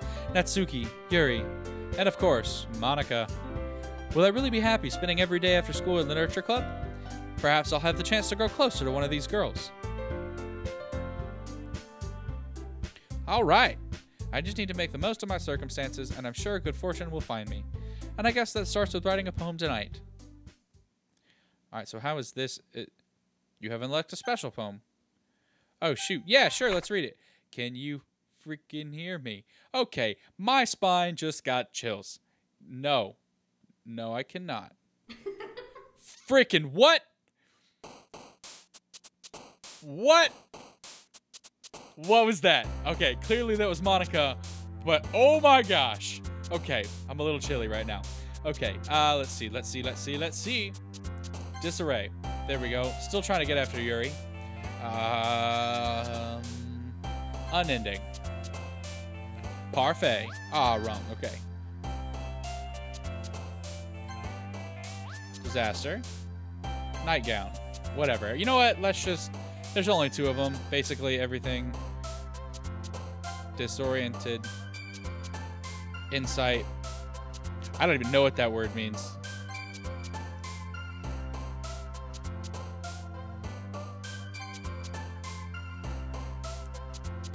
Don't you tell me to look behind me. My house is locked up. Don't you tell me that. Unrequited. Marriage. Meager. Incongruent. Passion. Fickle. Lust.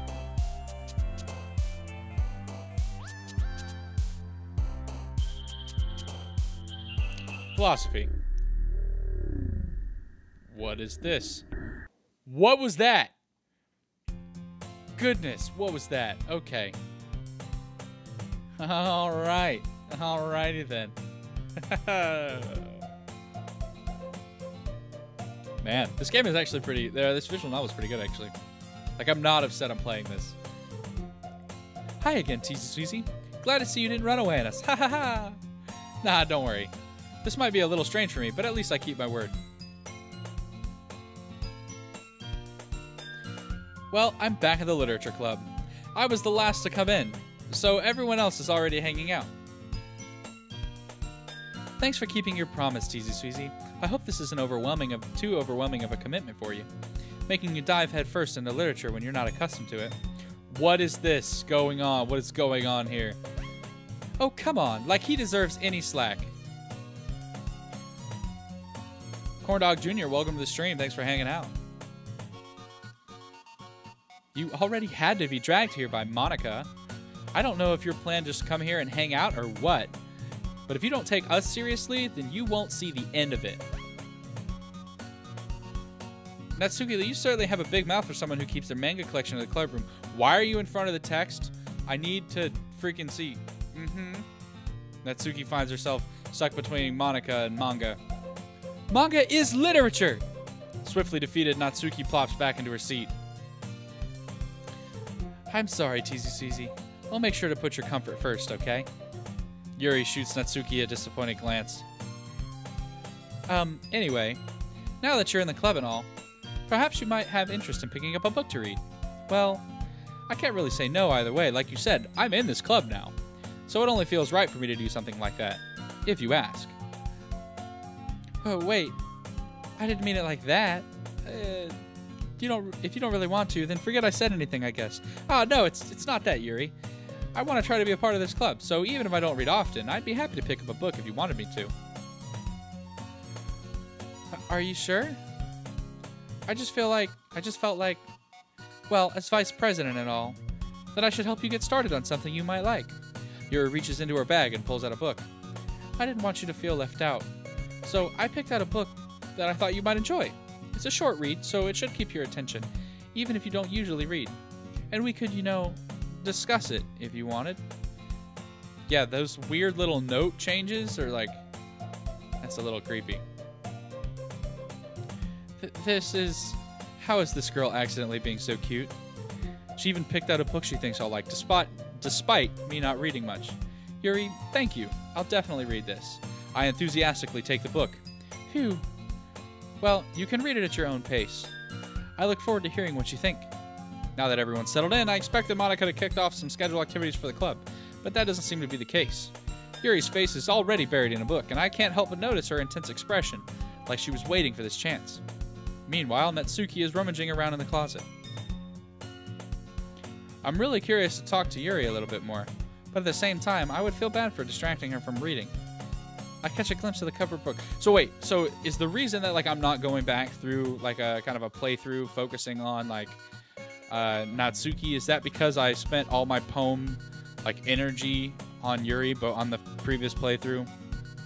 I don't know. I feel like that might have something to do with it because it's not the exact same way I played through it before, so I don't know. I catch a glimpse of the cover of the book. It looks like the same book that she lent me. More than that, she seems to be on the first few pages. Crap. I think she noticed me looking at her. She sneaks another glance at me, and our eyes meet for a split second. But that only makes her hide her face deeper in her book. Sorry.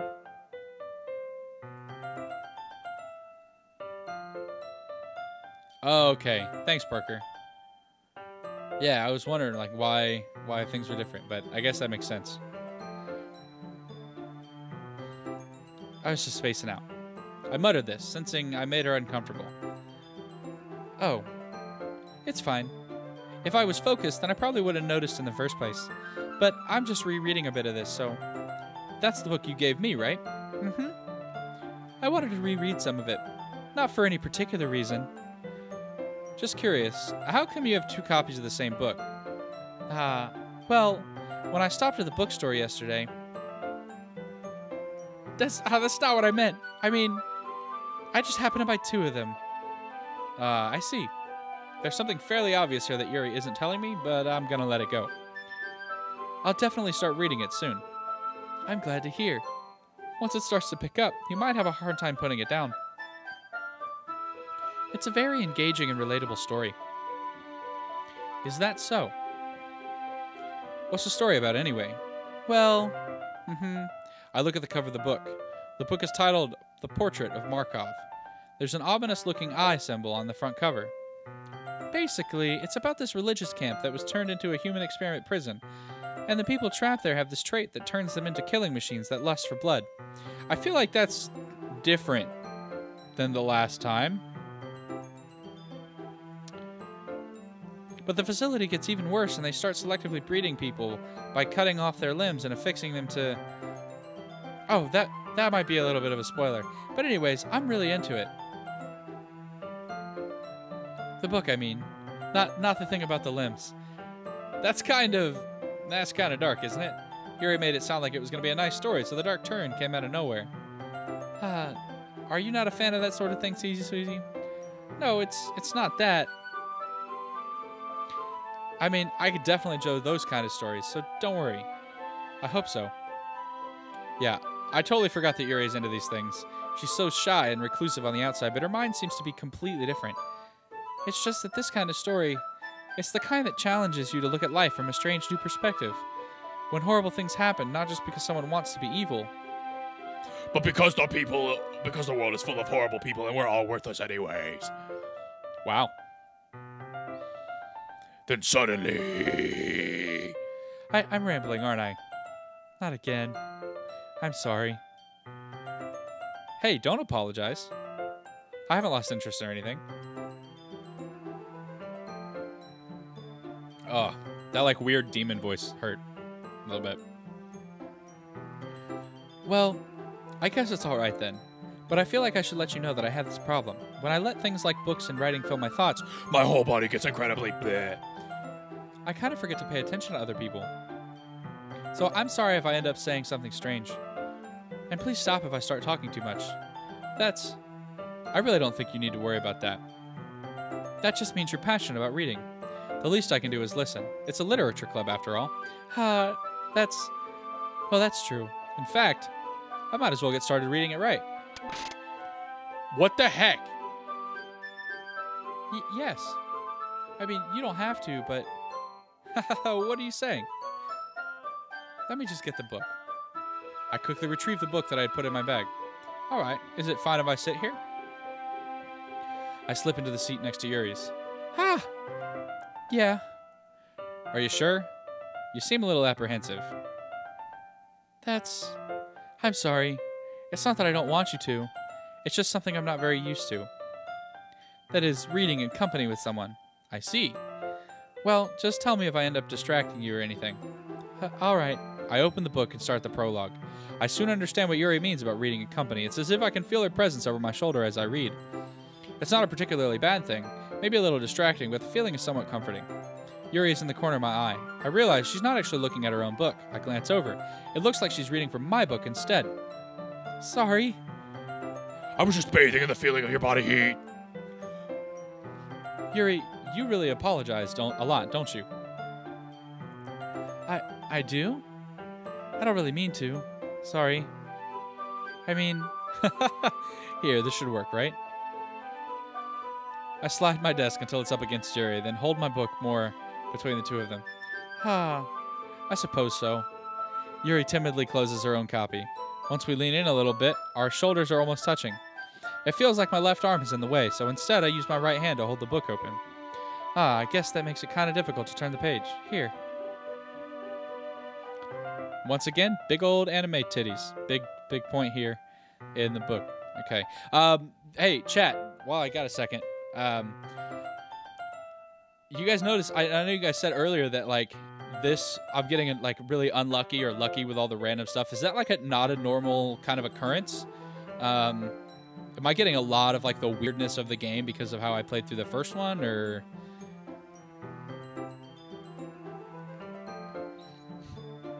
I mean, it doesn't really matter ultimately, but I'm just curious. All right.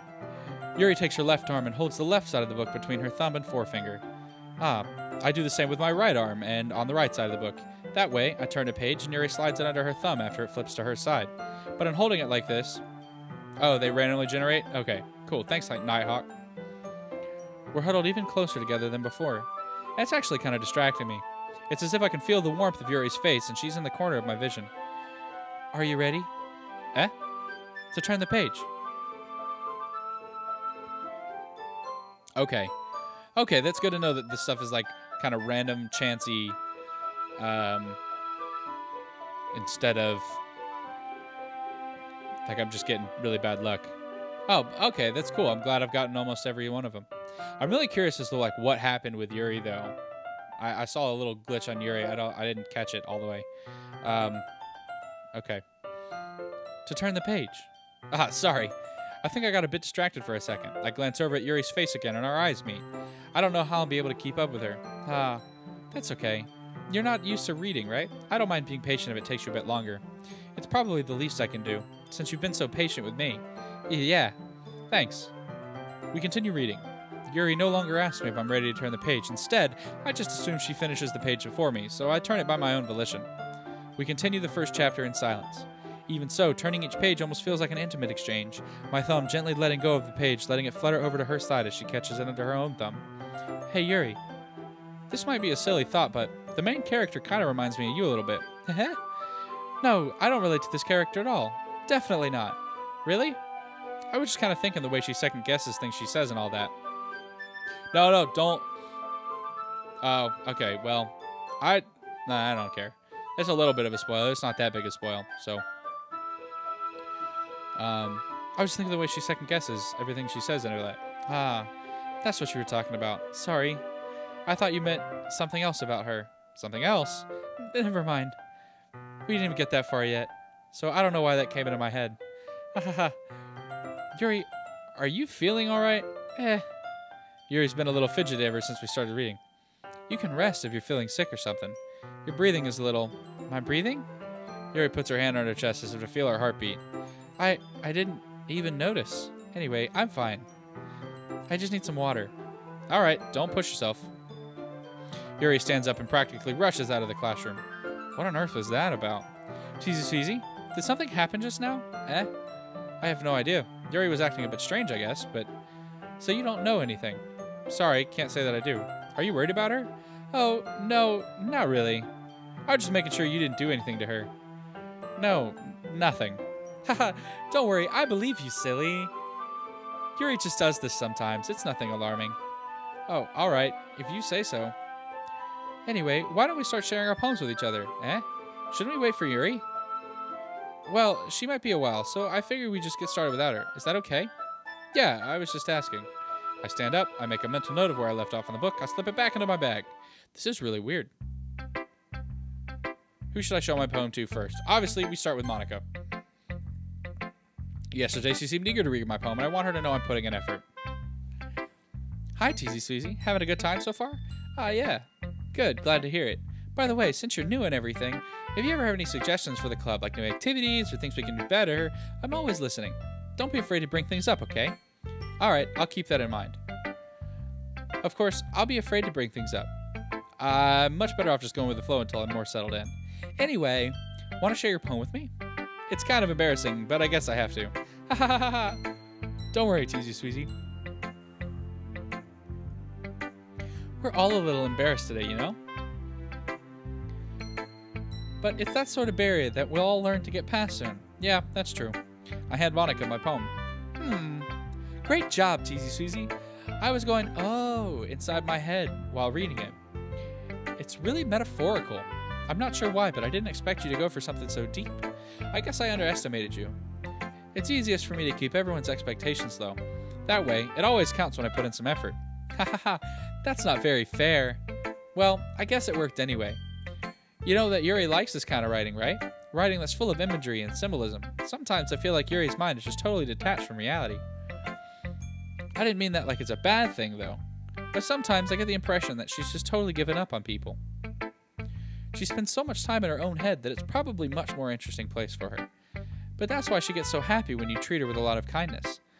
I don't think she's used to being indulged like that. She must be really starved for social interaction, so don't blame her for coming on a little strongly. Like earlier. I think if she gets too stimulated, she ends up withdrawing and looking for alone time. Suddenly, the door opens. Yuri! I'm back. Did I miss anything? Not really. Well, we all started sharing our poems with each other. Already? I'm sorry for being late. No need to apologize. We still have plenty of time, so I'm glad that you took all the time you needed. Alright. Thanks, Monica. I suppose I should get my poem now. Anyway, do you want to read my poem now? Don't worry, I'm not very good. Rainbow and me, thanks for helping me out. You sound pretty confident for someone who claims to be not very good. Emerkme. I'm sorry, I said that wrong. I totally said that wrong, but thank you. Welcome to the stream. Hi, how are you doing? And which Corndog Jr., which poster should I be looking out for? Is it the one like on the back wall back here, Or is it like on the side wall on the left? Well, that's because I have to sound confident. That doesn't mean I always feel that way, you know? I see. Well, let's read it then. Hole in wall. But he wasn't looking at me. Confused, I frantically glance at my surroundings, but my burned eyes can no longer see color. Are there others in this room? Are they talking? Or are they simply poems on flat sheets of paper?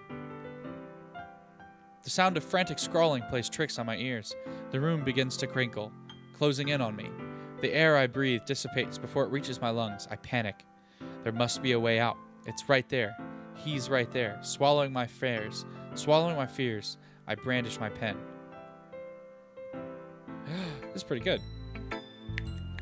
Always snap for poetry.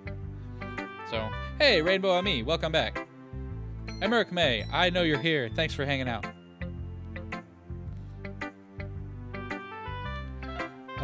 So, what do you think?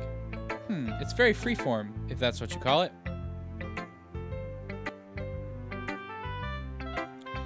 Sorry, I'm really not the person to ask for feedback. It's okay.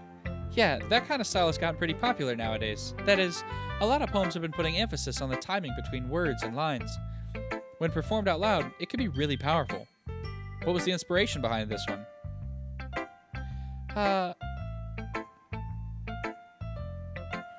Well, I'm not sure if I know how to put it. I guess you could say that I've had some epiphany recently. It's been kind of influencing my poems a bit. An epiphany? Yeah, something like that. I'm kind of nervous to talk about deep stuff like that because it's kind of coming on strongly. Maybe after everyone is better friends with each other. Rainbow the Me, thanks for the follow. Anyway, here's Monica's writing tip of the day. Sometimes when you're writing a poem or a story, your brain gets too fixated on a specific point. If you try so hard to make it perfect, then you'll never make any progress. Just force yourself to get something down on the paper and tidy it up later. Another way to think about it is this. If you keep your pen in the same spot for too long, you'll just get a big dark puddle of ink. Or a really fancy "the" in SpongeBob's case. So, just move your hand and go with the flow. That's my advice for today. Thanks for listening. Alright, showing it to Natsuki next, who's not gonna like it. Well, it's about what I expected from someone like you. That's a little blunt. Well, excuse me. It's not like I said it was bad. It just didn't evoke any emotions. So basically, it's not cute enough for your taste. Do you want to get smacked? Emerick May, thanks for the follow. Thanks for hanging out. Do you want to get smacked? I'll pass. Well, anyway, I guess I need to show you mine. Not that you'll like it. Eagles can fly, monkeys can climb, crickets can leap, horses can race, and owls can seek. Cheetahs can run, eagles can fly, people can try, but that's about it.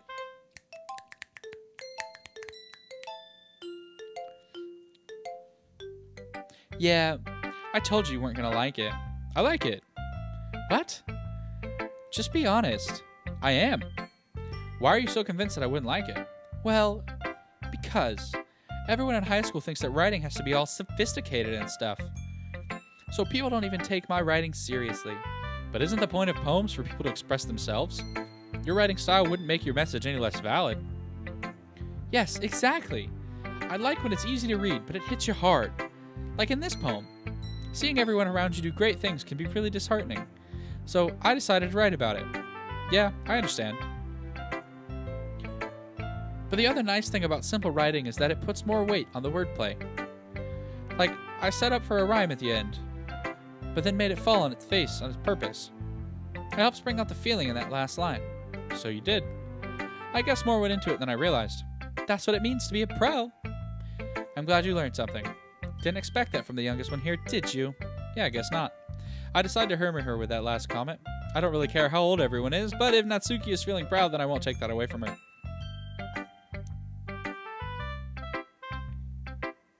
All right, and I didn't do the Yuri. I didn't really complete the Yuri ending last time, so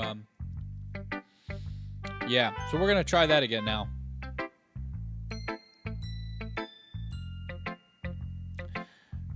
As Yuri reads the poem, I notice her eyes lighten. Exceptional. Eh, what was that? Did I just say that out loud?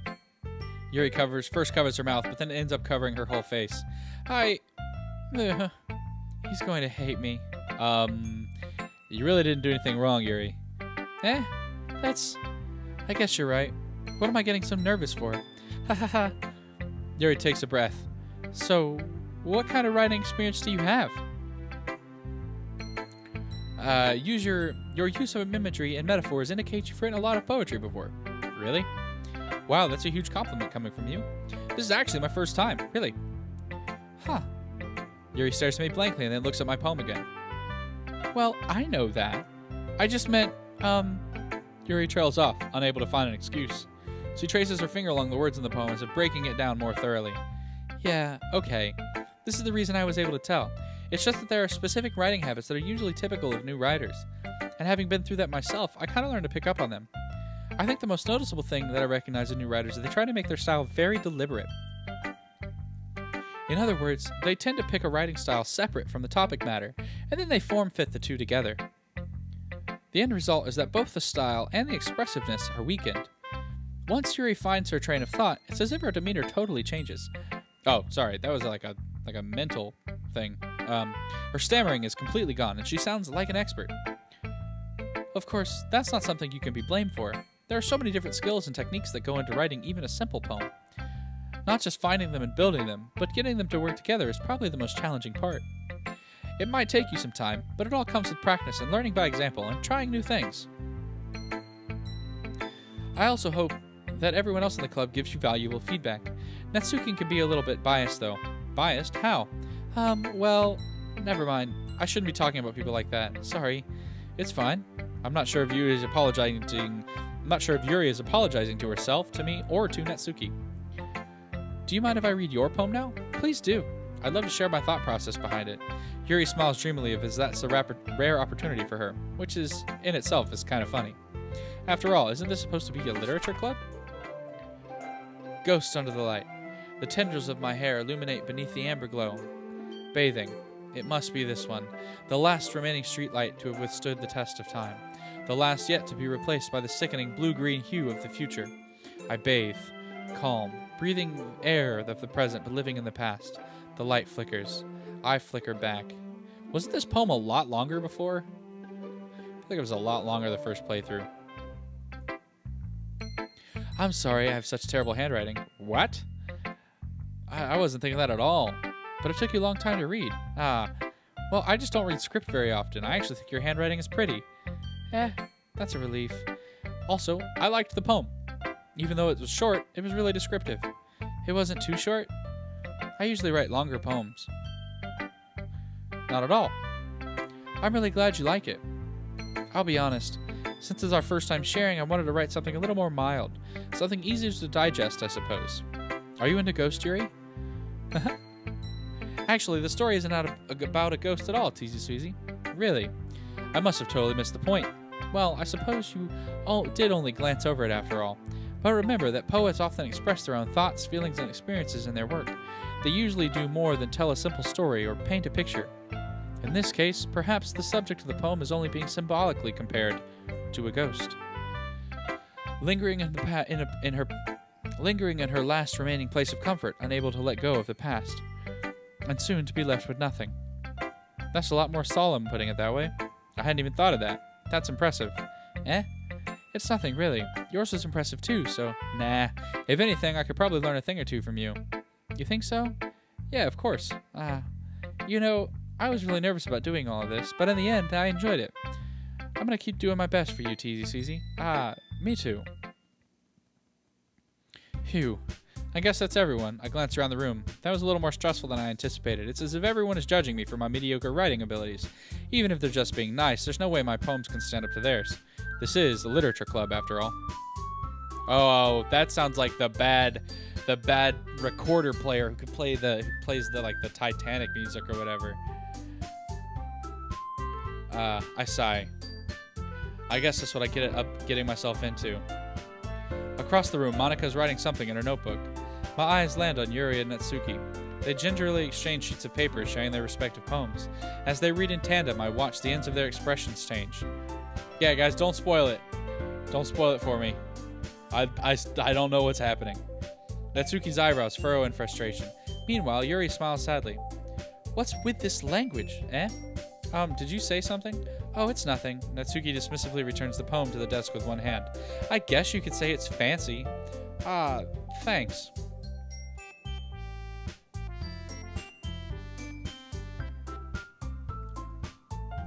Yours is cute. Cute? Did you just completely miss the symbolism or something?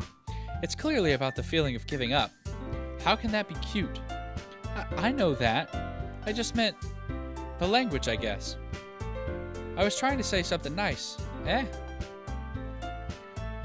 You mean you have to try that hard to come up with something nice to say? Thanks, but it really didn't come out nice at all. Well, I do have a couple of suggestions. Huh. If I was looking for suggestions, I would have asked someone who actually liked it, which people did, by the way. Monica liked it, and Tzsweezy did too. So based on that, I'll gladly give you some suggestions of my own. First of all, excuse me? I appreciate the offer, but I've spent a long time establishing my writing style. I don't expect it to change anytime soon, unless, of course, I come across something particularly inspiring. Which I haven't yet. And Tzsweezy liked my poem too, you know. He even told me he was impressed by it. Natsuki suddenly stands up. Oh, I didn't realize you were so invested in trying to impress our new member, Yuri. That's not what you're just... Yuri stands up as well. Maybe you're just jealous that Tzsweezy appreciates my advice more than he appreciated yours. Huh? And how do you know he didn't appreciate my advice more? Are you that full of yourself? No. If I was full of myself, I would deliberately go out of my way to make everything I do overly cutesy. But you know what? I wasn't the one whose boobs magically grew a size bigger as soon as Tzsweezy started showing up. Natsuki? Natsuki, that's a little... This doesn't involve you! Taking out your own insecurities on others like that. You really act as long as you look, Yuri. Or Natsuki. What the heck? What the deuce? Me? Look who's talking. You want to be edgy, bitch? Edgy? Sorry, that was my is my lifestyle too much for someone of your mental age to comprehend? See? Just saying that proves my point. What the heck is going on? Most people learn to get over themselves after they graduate middle school, you know? If you want to prove anything, stop harassing others with your sickening attitude. You think you can counterbalance your toxic personality just by dressing and acting cute? The only cute thing about you is how hard you try. What is happening? Whoa, be careful. You might cut yourself on that edge, Yuri. Oh, my bad. You already do, don't you? Did you just accuse me of cutting myself? What the fuck is wrong with your head? Yeah, go on. Let Tzsweezy hear everything you really think. I'm sure he'll be head over heels for you after this. Suddenly, Yuri turns towards me if she just noticed I was standing here. Tzsweezy, she's just trying to make me look bad. That's not true. She just started it. How did I get dry? I can't even read this. What the heck is going on? Oh, I think it's wrong. Yuri. Yuri's right. I'm picking Yuri, dang it. I continue to pick Yuri. We're getting closer and closer. I'm still clicking that button. Well, hello, Monica.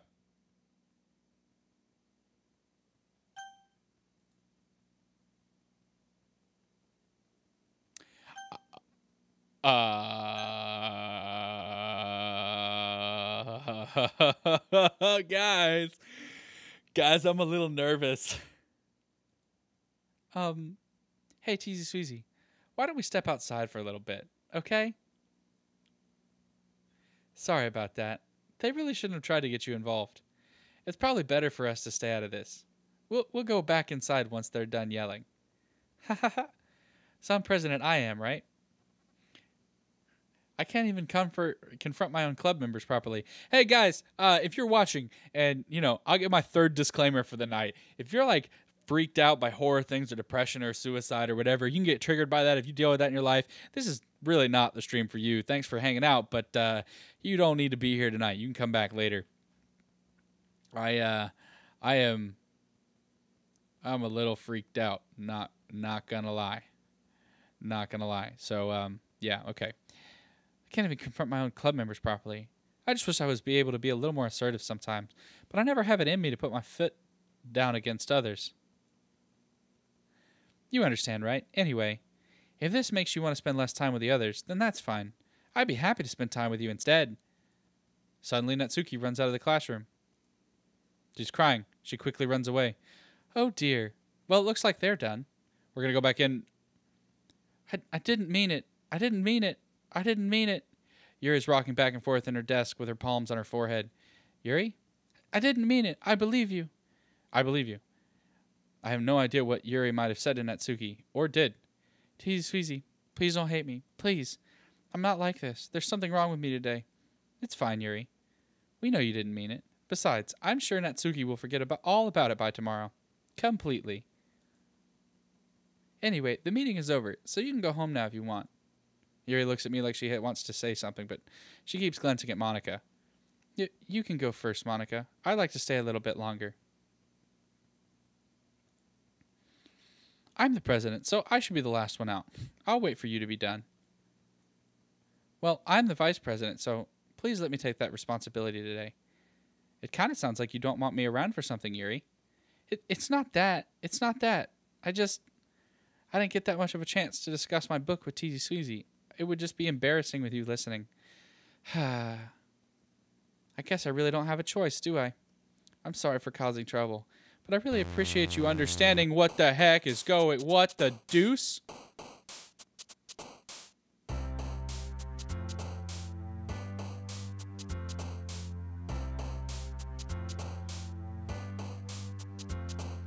Guys, I don't know what's going on here. Freaking A. Okay, cool. So we're going to go Scars and Sparkle and Heartbeat and After Image and Candy and Intellectual and Fantasy and Unending and Nightgown and Extreme and Kiss and Extraordinary and Holy Shnikes. What the deuce? Lust and Melancholy and Depression and Peace and Infinite and Skirt and Party.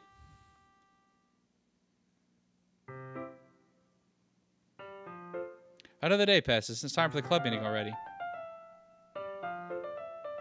Well, I'm glad you guys are getting to see the rare stuff. I'm getting the best playthrough possible, I guess.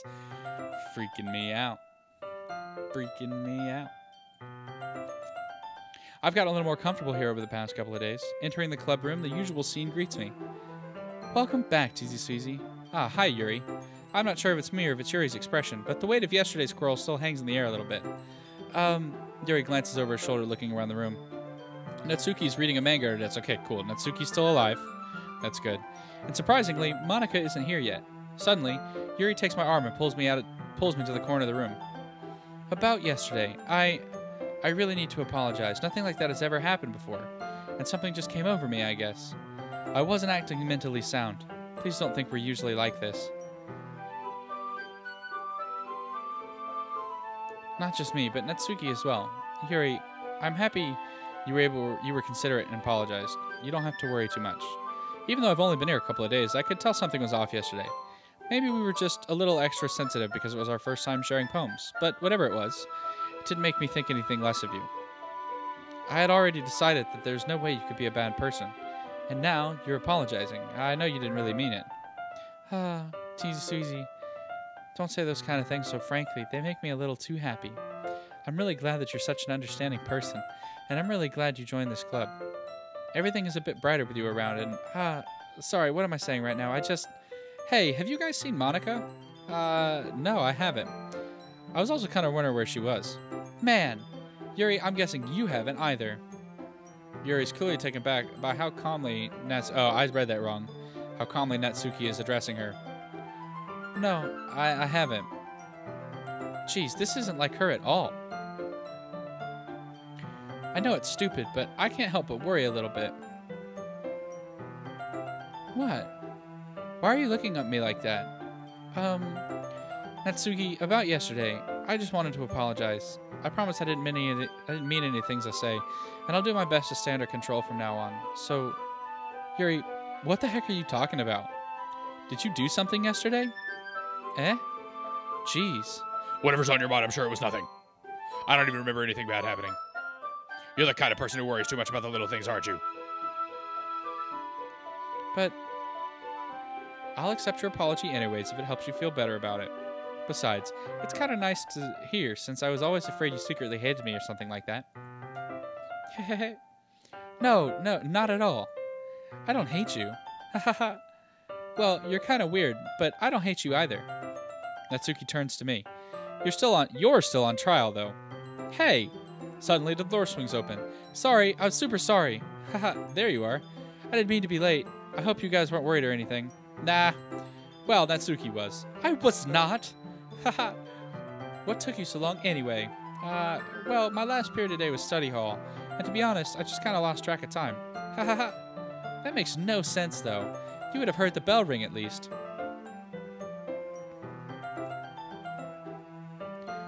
I must not have heard it, since I was practicing piano. Piano? I wasn't aware you played music as well, Pianica. Pianica. That's so dumb. Why did I say Pianica? I meant Monica. Gotta admit, doing that weird, dark demon voice, yeah, that kind of hurts. Kind of hurts my throat. Don't give me more credit than I deserve. I guess I've been practicing for a while, but I'm still not really good yet. Still, that must require a lot of dedication. So, I'm still impressed. Aw, well, thanks, Yuri. You should play something for us sometime. That's... Monica looks at me. Well, I'm working on writing a song, but it's not quite done yet. Maybe once I get a bit better, I will. That sounds cool. I look forward to it. Is that so? In that case, I won't let you down, Tzsweezy. Monica smiles sweetly. I didn't mean any pressure or anything like that. Don't worry. I was hoping I could share it with you anyway. I guess that's why I've been practicing so much recently. I see. I'm not sure if Monica is referring to the whole club thing or just me. In that case, best of luck. Thanks. So, I didn't miss anything, did I? No, not really. I choose not to bring up anything the three of us have talked about. Besides, Natsuki's already run off into the closet. Tzsweezy, since your compliments put me in a good mood, I was wondering if you'd like to spend some time together today.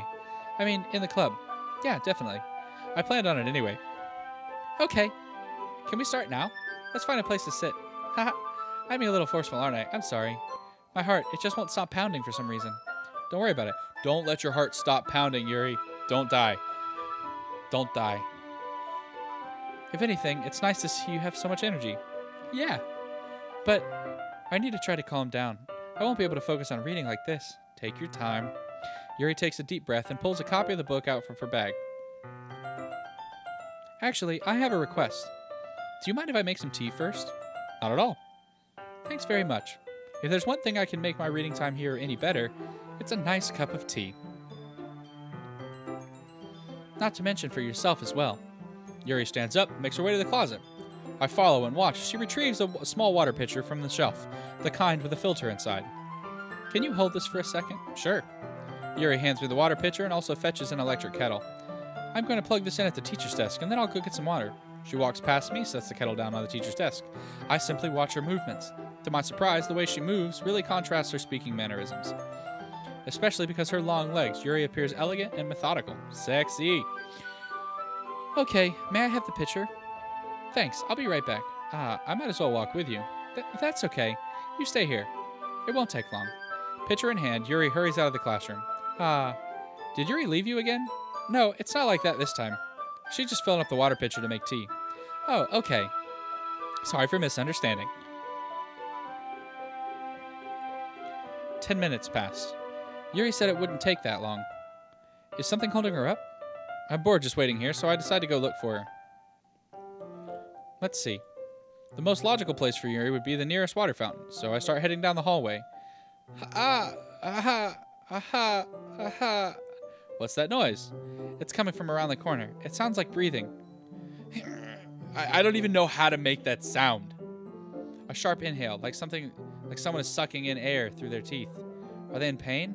I reach the corner and peer around it. Oh my gosh. Okay.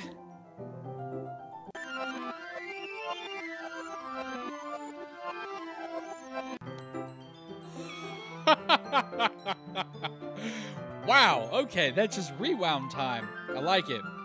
Wow. I'm back. Thanks for waiting patiently. Tzsweezy, do you like oolong tea? Yeah. Anything is fine. Very well. Yuri sets the temperature of the kettle to 200 degrees. Now it's time to get the teapot. You really do this properly, don't you? Of course. Yes, I saw her arm go grab some dinner. Thank you. Hey, thanks for hanging out. Go grab some dinner. Yeah, I saw her arm. I'm just choosing not to notice it because everything else has been freaking me out about this game, and I can get through this without that. So, to be honest, I thought she had, like, slit her throat or something. That's what I thought I was going to see as I walked around the corner. So I was, like, prepared for worse. I shouldn't do anything less when I'm making tea for others, even if I'm not an expert on tea or anything. In that case, you'll only be more impressed. Perhaps I will. Yuri fetches the teapot and begins measuring the tea leaves. To my surprise, she even starts humming to herself a little. You must be in a good mood now. Is that so? I was letting it show, and you noticed. I was doing a bit of thinking, and I decided that I would like to try expressing myself a bit more. Yeah, thanks. Go grab some dinner. I know I know a lot of times, like, I play through games and I miss things, so always feel free to point stuff out if you think I might have missed it, or if I don't comment on it, you're like, hey, you missed that. Because sometimes I'm not paying attention and I just kind of speed through stuff, so always feel free to do that. I don't want you to feel like I was rude to you there. It wasn't intentional. I decided that I would try expressing myself a little bit more. It turns out it's not very hard for me to do. When it's you who's around anyway. That's great, Yuri. Just don't push yourself too much. You're always worrying about me, Tzsweezy. It's very endearing. Yuri wasn't kidding. I don't even know if I can keep up with this.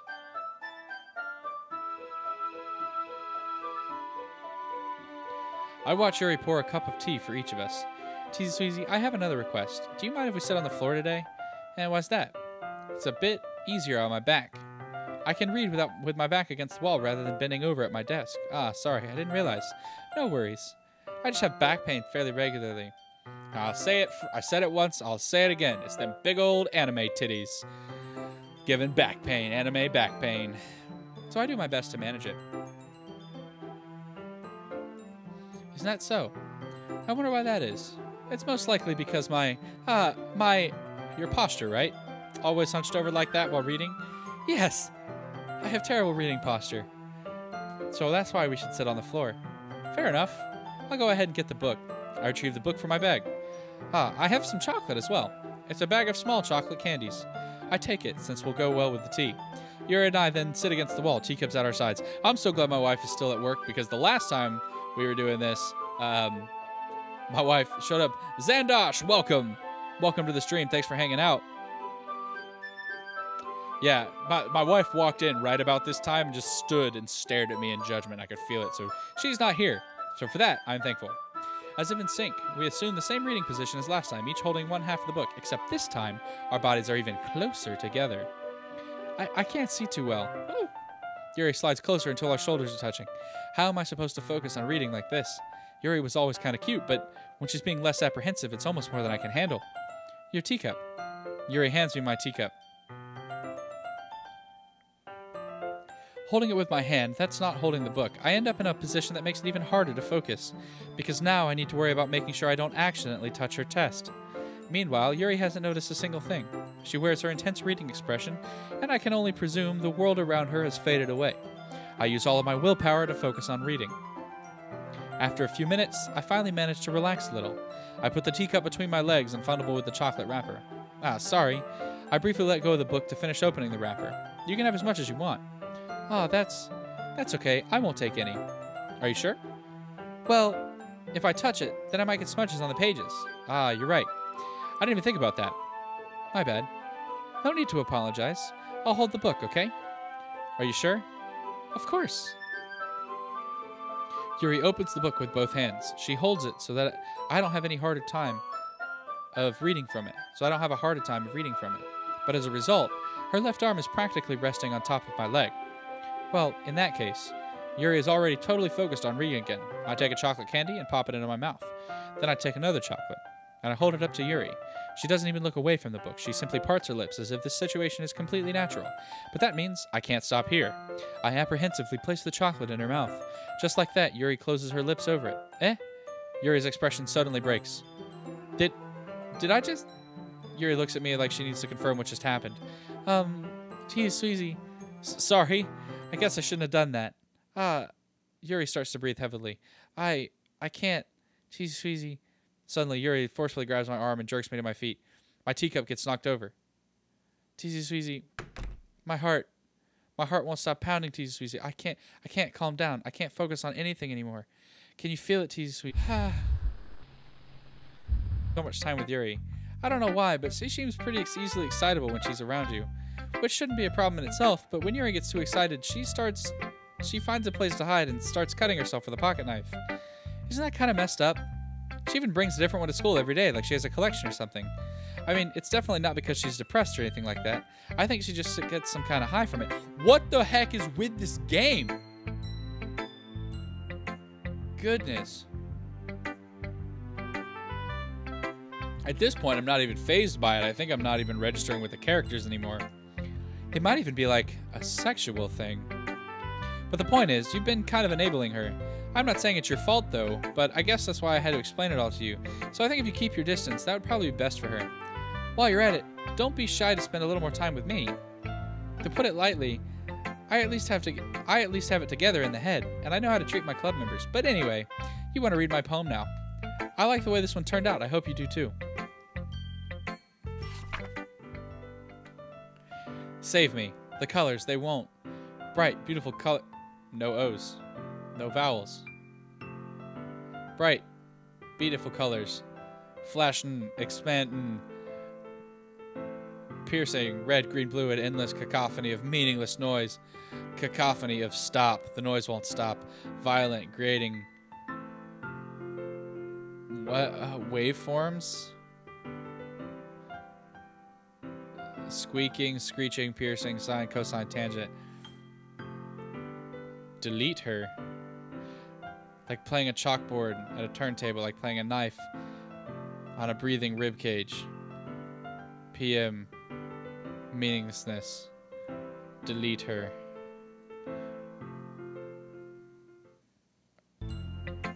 Okay, we're gonna go ahead and save. We're gonna... Oh, all of my save slots are gone. We're gonna save now. Yeah, that's right there.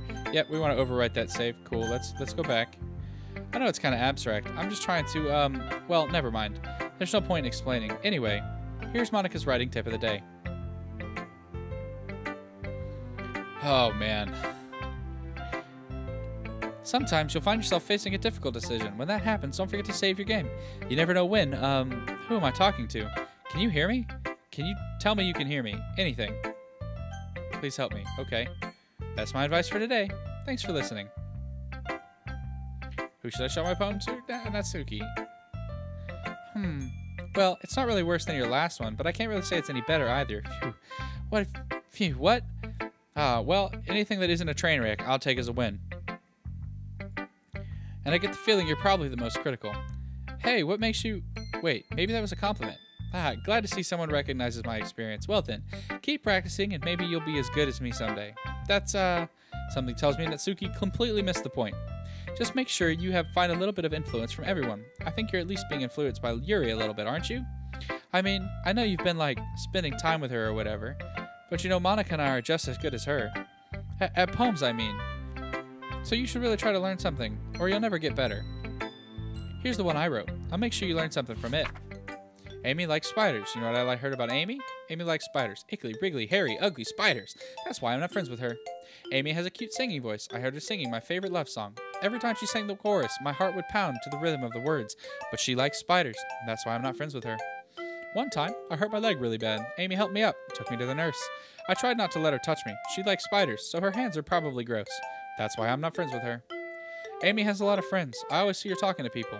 She probably talks about spiders. What if her friends start to like spiders too? That's why I'm not friends with her. Doesn't matter if she has other hobbies. Doesn't matter if she keeps it private. Doesn't matter if she hurts anyone. She's gross. It's gross. The world is better off without spider lovers. And I'm going to tell everyone. Not bad, right? It's quite a bit longer than yesterday's. Yesterday's was way too short. I was just warming up. I hope you didn't think that was the best I could do. No, of course not. Anyway, the message is pretty straightforward in this poem. I doubt I have to explain it. Like, anyone would agree that the subject of this poem is an arrogant jerk. Everyone has some kind of weird hobby or guilty pleasure, something you're afraid that if people find out, they'd make fun of you or think less of you. But that just makes people stupid. Who cares what someone likes? As long as they're not hurting anyone, it makes them happy. I think people really need to learn to respect others for liking weird things, such as 2 of the girls in this club, who I respectfully won't name. Kind of ironic that even in my own place of comfort, I can't even have people respect me. Geez, now you're making me complain too much. What did I do? For what it's worth, I respect you. Well, I guess thanks. But it's kind of obvious that you respect Yuri more, so whatever. We're done sharing, so you can leave now. Alright. I've been waiting for this. Let's see what you've written for today. Yuri stares at the poem with a surprised expression on her face. Do you like it? Tzsweezy, this one might even be better than yesterday's. How did you even pick up on this so quickly? It's because it's picking words. Just yesterday, I was telling you the kind of techniques worth practicing. Maybe that's why you did a good job explaining. I really wanted to try giving it more imagery. Yuri visibly swallows. Even her hands appear sweaty. That makes me so happy. It's amazing to feel like I'm valued, Tzsweezy. Everything you write is a treasure to me. My heart pounds just holding it. I want to write a poem about this feeling. Is that bad, Tzsweezy? I'm not being weird, right? I'm having a harder time than usual at concealing my emotions. I'm kind of embarrassed. But right now, I just want you to read my poem too, okay? Wheel. A rotating wheel, turning an axle, grinding, bolt head, linear gearbox, falling sky, 7 holy stakes, a docked ship, a portal to another world, a thin rope tied to a thick rope. What the heck is this? Okay. A docked ship, a portal to another world, a thin rope tied to a thick rope, a torn harness, parabolic gearbox, expanding universe, time controlled by slipping cogwheels, existence of God, swimming with open water in all directions, drowning, a prayer written in blood, a prayer written in time, devouring snakes with human eyes. Time devouring snakes with human eyes? What? Wow. A thread connecting all living human eyes. A kaleidoscope of holy stakes, exponential gearbox. A sky of exploding stars, God disapproving of the existence of God. God disproving the existence of God. A wheel rotating in 6 dimensions, 40 gears, a ticking clock. A clock that ticks 1 second for every rotation of the planet. A clock that ticks 40 times every time it ticks every second. A clock that ticks 40 times every time it ticks every second time. A clock that ticks every... Okay, my memory... I don't understand that. A clock that ticks 40 times every time it ticks a second time. A bolt head of holy stakes tied to the existence of a docked ship to another world. A kaleidoscope of blood written in clocks. A time-devouring prayer connected to the sky of 40 gears and open human eyes in all directions. Breathing gearbox, breathing bolt head, breathing ship, breathing portal. Breathing snakes, breathing God, breathing blood, breathing holy snakes, breathing human eyes, breathing time, breathing prayer, breathing sky, breathing wheel. What the fuck? What is that? Just what is that?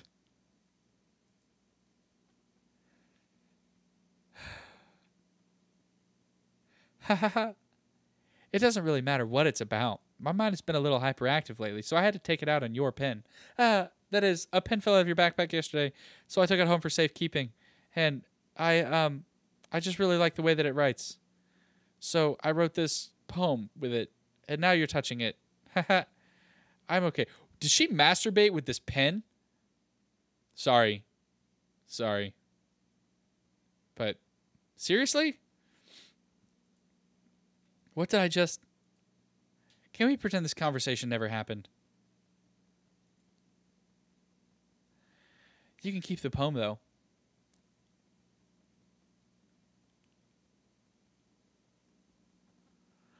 Don't you hate when that happens? I mean, I'm not sure how often that happens, but... And I don't need to know, but... Yeah, did you say a prayer of repentance for me, Anderson? Because I feel like I'm going to have to go say a couple of prayers for repentance. Yes, I would like to read this. I can't convince myself to go to therapy when I'm the happiest I've ever been. I'd rather keep this up till I blow my cover and someone takes me to the emergency room. Okay, everyone. Why is my cursor Monica's face?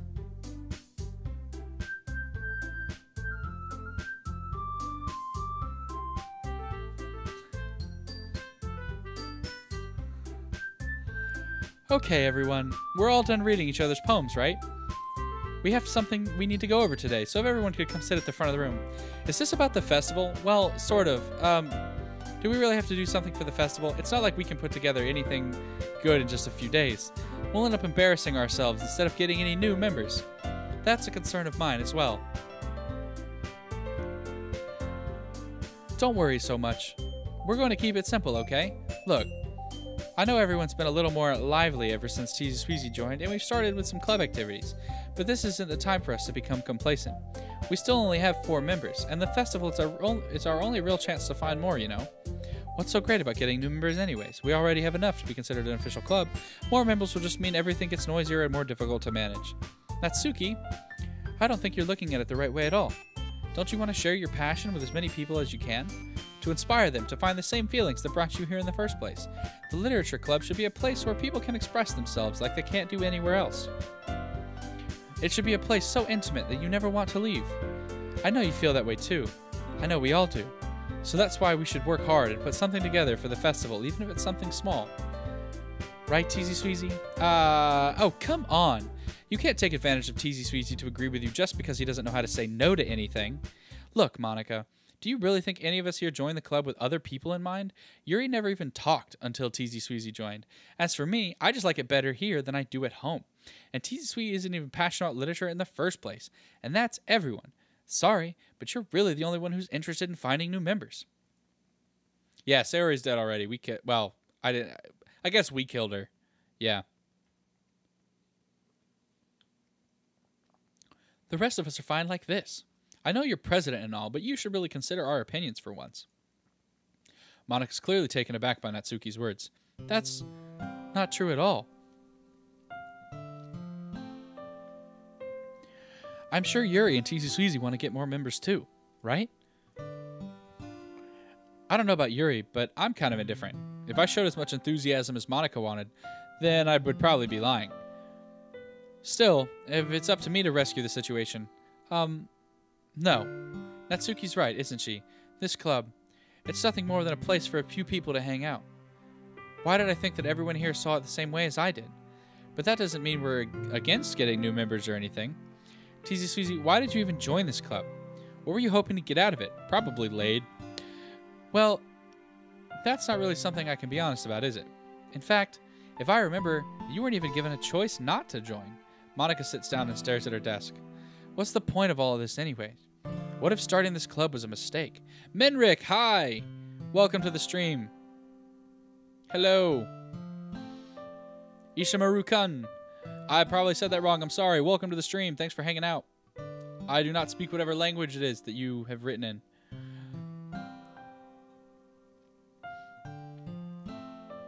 Now you've done it, Natsuki. What, me? I just spoke my mind. Is it a crime to be honest? It's not about being honest. It's about word choice. Besides, you have no right to speak for everyone else in the club. You don't understand at all. I just want a place feels nice to hang out with a few friends. Is there a problem with the club being that for me? There aren't many other places like that for me.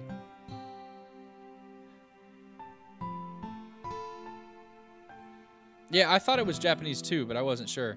Menric, are you you're Spanish from Spain, or are you Spanish from the Western Hemisphere? And now Monika wants to take it away from me. She's not taking anything away. No, Tzsweezy, it's not the same. It won't be the same with the direction she wants to take it. If I wanted that, then I could have just joined any other stupid club. But this one, I mean, at least for a little bit of time, things were nice. Natsuki starts packing up her things. I'm going home. I feel like I don't belong here right now. Natsuki ignores Yuri and walks right out of the classroom. This is bad. I don't know what to do. Well, do you have an opinion on the festival? I don't know. I'm kind of indifferent, I guess. Who cares about that obnoxious brat? I mean, I like how nice and quiet the club is right now, and I'm just happy with you here. But still, I'm the vice president. It's not right for me to ignore my responsibilities like that. Nobody would cry if she killed herself. Whoa, I didn't even think about what I was saying there. That's so dark. just stab herself in the eye? That's disgusting. I should do my best to consider everyone's perspective and make the decision that's right for the club. But what about you, Tzsweezy? What do you want to get out of this club? Yuri repeats the same questions as Monica. I decide giving an indirect answer is better than nothing. I think the most important thing is for everyone to get along, and for the club to provide something that you can't get anywhere else. I don't think it's about how many members, but rather the quality of each member. That's what will end up making the literature club a special place. I see. I really agree with you. Each member contributes their own qualities in a special way. She's bleeding. She's bleeding blood. She's crying blood. She's crying blood. Okay. With each change in members, the identity of the club as a whole will change too. I don't think that's necessarily a bad thing. Stepping out of your comfort zone once in a while. So if you would like to help Monica with the festival, then I'm on your side as well.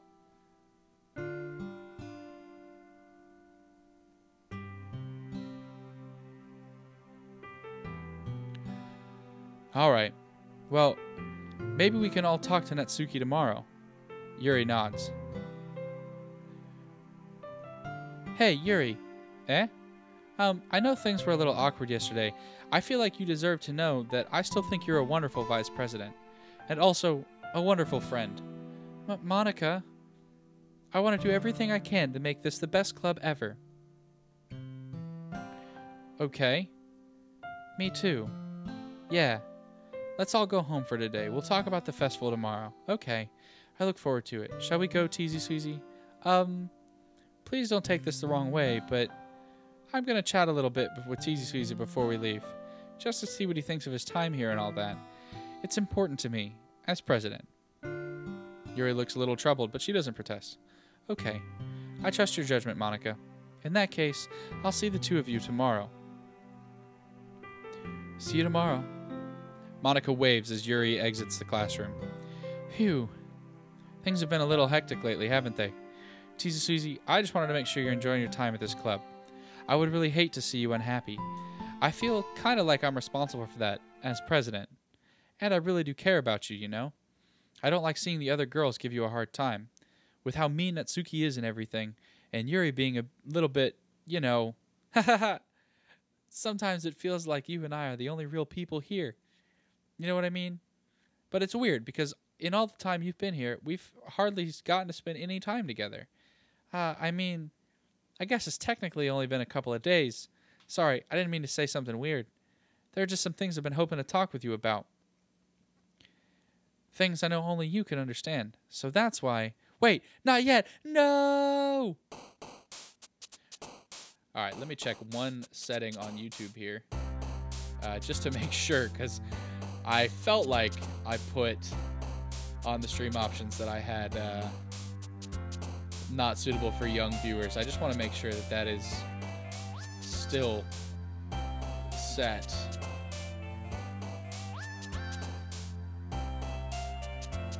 Ah, shoot, I didn't do that. Oh, well. You know what? People aren't watching anyways. Okay. Okay. Well, it's up. Oh, man. Okay, back to the game, or the visual novel, or whatever. Okay, so we have Ambient, and Valentine, and Grief, and Unrequited, and Charm, and Unending, and Massacre. Whoa, whoa, whoa! Giggle, Puppy, Lollipop, Infinite. Why is this doing this?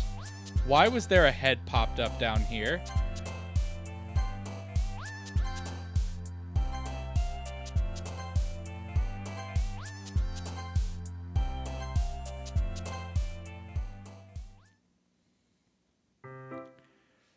Monica's hopping? Okay, that's what that head was. That was freaking weird. That was freaking weird.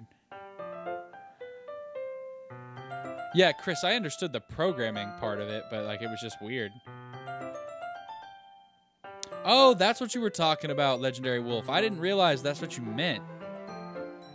I didn't understand. I didn't understand. Okay. All right. Hey, Tzsweezy. I've been waiting for you. Oh my gosh, why are your eyes like more red than normal? Crying all that blood. Are you ready to continue reading? I brought my best tea today. Monica, I told you not to. Ugh. Is she really late again? Inconsiderate as usual, Natsuki. Excuse me? Must you always interrupt my conversations with your incessant yelling? What are you talking about? You say that like I do it on a regular basis or something. I wasn't just paying attention. I just wasn't paying attention, okay? I'm sorry. Seriously? What's gotten into you lately? Me? Nothing. Is it really that bad? See, it is something. You'll get over it. It's not even anything noteworthy. I've just been feeling a little on edge lately. Anyway, we don't need to talk about it. Well, I just felt like I needed to bring it up. It's not like I really care or anything. Oh man, I'm the last one here again. Well, Tzsweezy just walked in too. Were you practicing piano again? Yeah. Hahaha. You must have a lot of determination, starting this club and still trying to make time for piano. Adios, Maximus Smith. Thanks for hanging out. Well, maybe not determination, but I guess passion. It motivates me to work hard for the festival and, Right, I forgot. About that, Natsuki, we were all talking yesterday and, well, we decided we would like to support the festival as well. However, I understand how you feel about not wanting the club to change.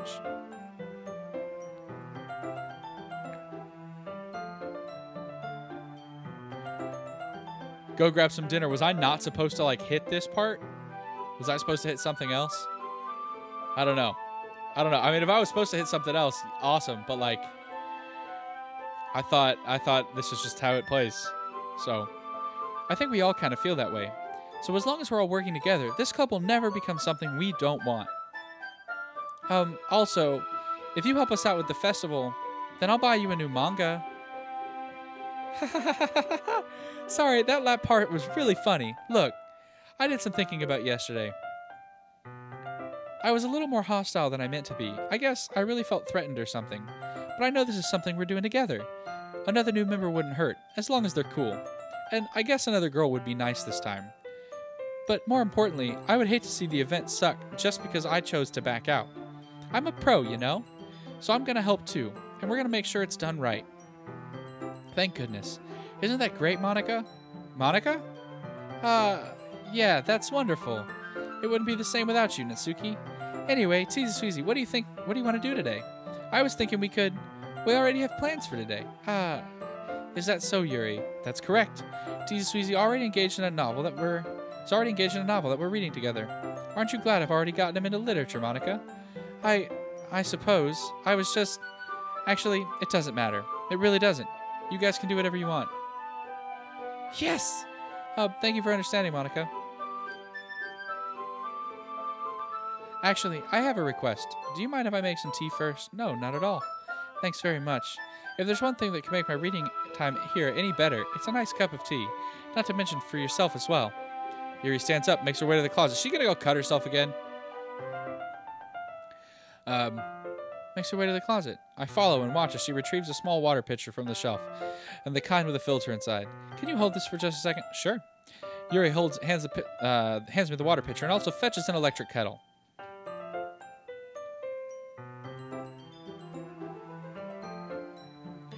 I'm going to plug this in at the teacher's desk, and I'll go get some water. She walks past me and sets the kettle down on the teacher's desk. I simply watch her movements. To my surprise, the way she moves really contrasts her speaking mannerisms, especially because of her long legs. Yuri appears elegant and methodical. Okay, may I have the water pitcher? Thanks, I'll be right back. I might as well walk with you.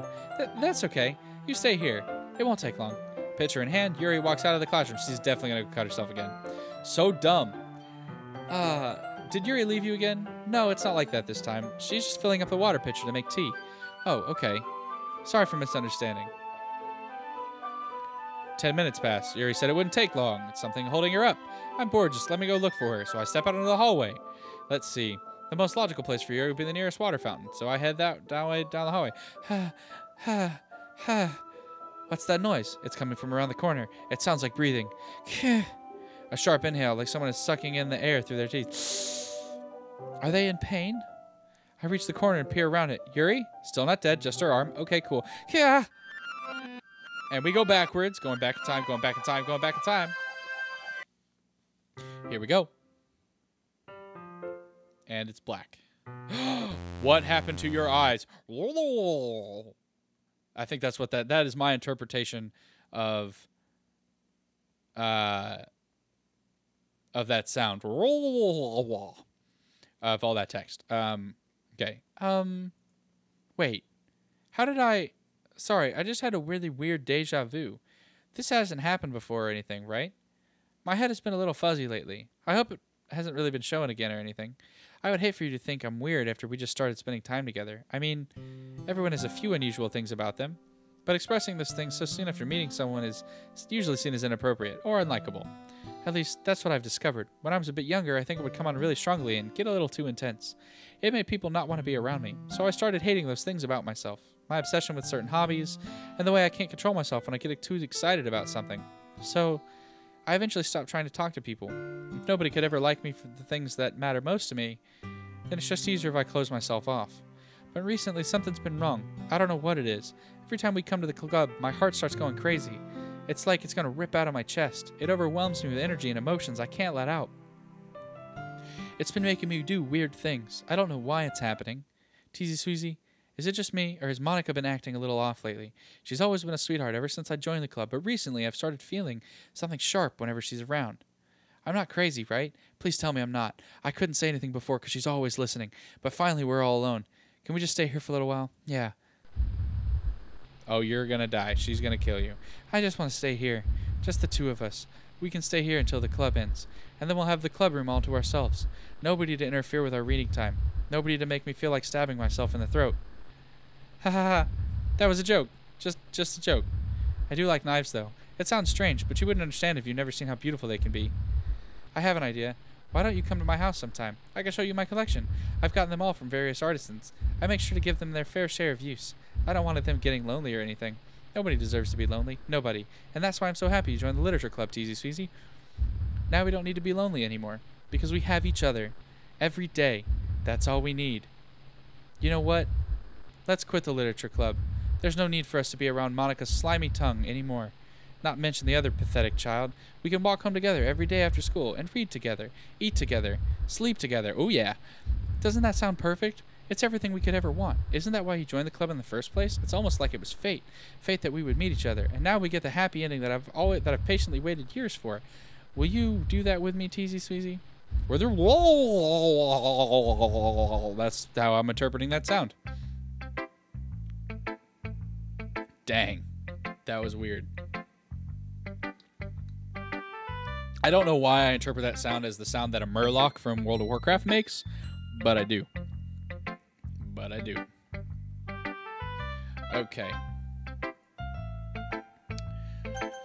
So, poem first to Natsuki. Zedosh, everything is normal. This one's alright. Alright? Well, yeah. About as good as yesterday's anyways. I still can't really tell how much you actually care about writing, but either way, you're doing alright. Even though you're not really spending time with anyone but Yuri, I still think it's nice to have activities that we all participate in.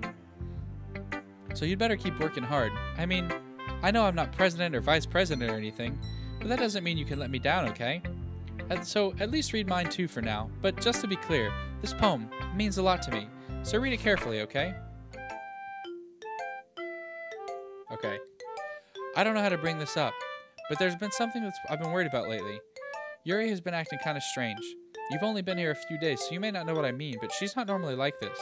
She's always been quiet and polite and attentive, things like that. Okay, this is really embarrassing, but I'm forced myself to suck it up. The truth is, I'm really worried about her.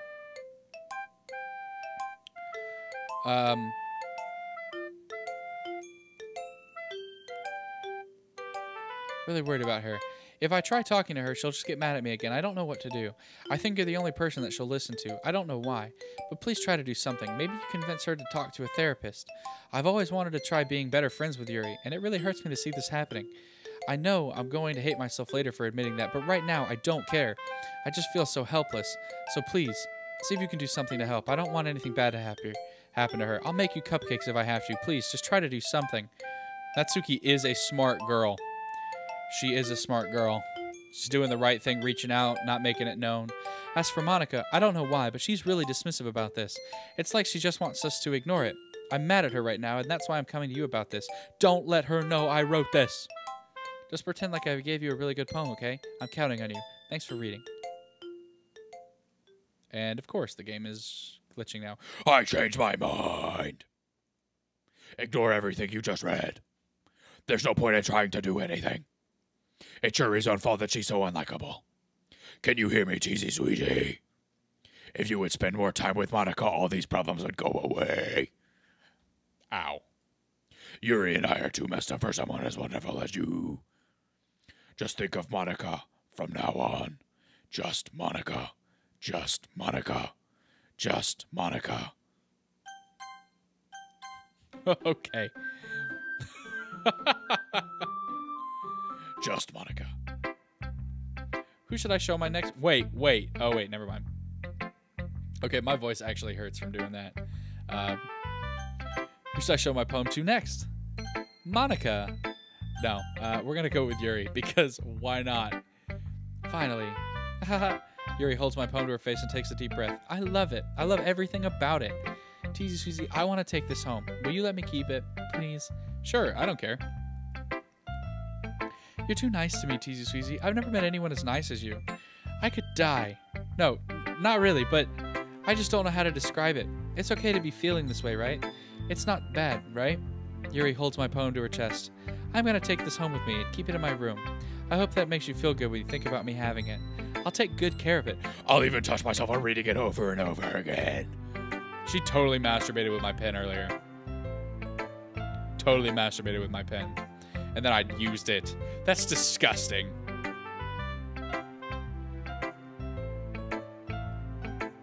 Ugh.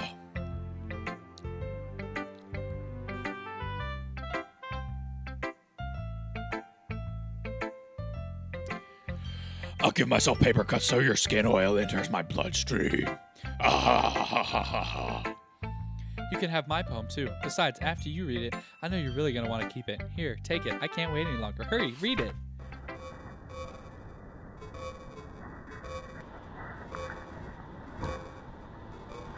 I can't read that, but those are blood stains. And,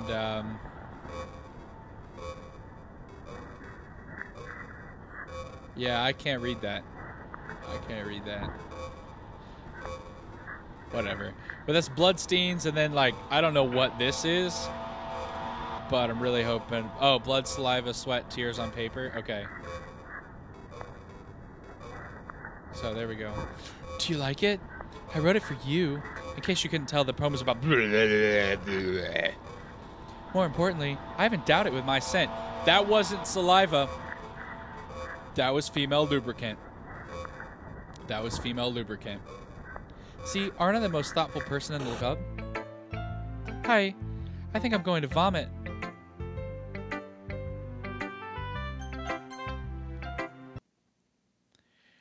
Don't say I didn't warn you, Tzsweezy. What is that even? Yes or no? What does the... Yes? A dream.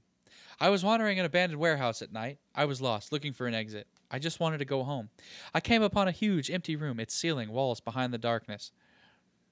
Walls beyond the deep blackness. My steps were quick in order to hurry to the other side, or to a wall, anything. Suddenly, the ground was no longer beneath my feet. I stepped into a hole of indeterminate width. I fell for a good 5 seconds before crashing into warm water. Figuring out which way was up, I surfaced myself. The air was humid. The sound of my splashing reverberated endlessly. My vision was completely swallowed by the dark. With one hand, I could feel the damp metal wall of the container. My lungs were already getting tired. Yeah, you know what? I might be changing my opinion of Yuri being waifu after getting vagina juice on a poem.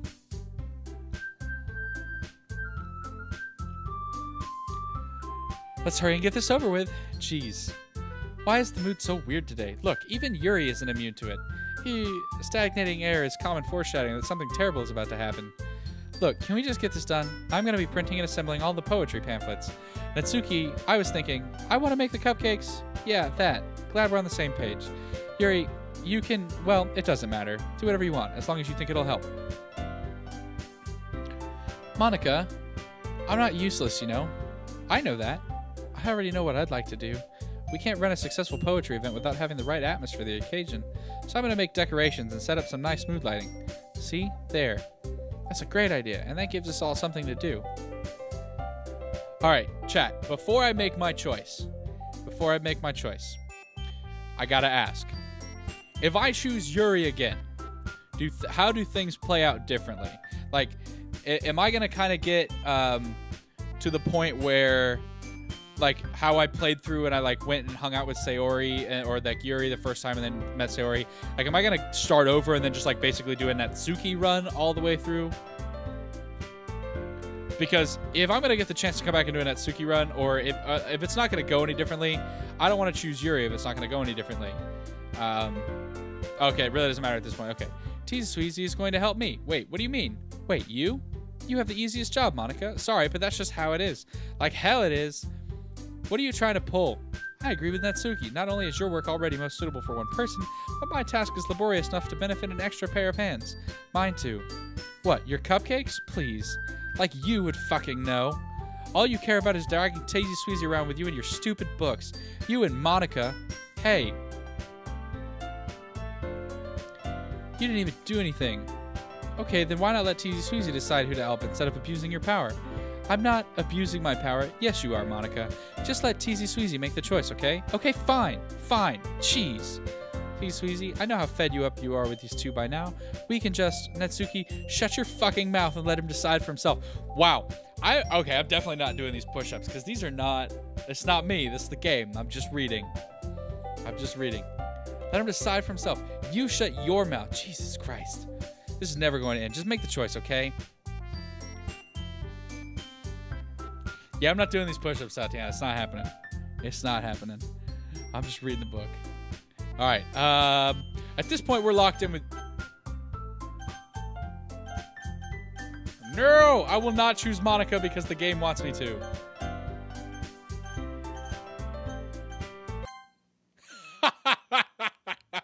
What is this?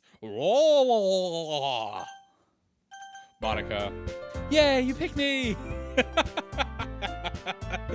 Wow, this is so funny. Oh, man.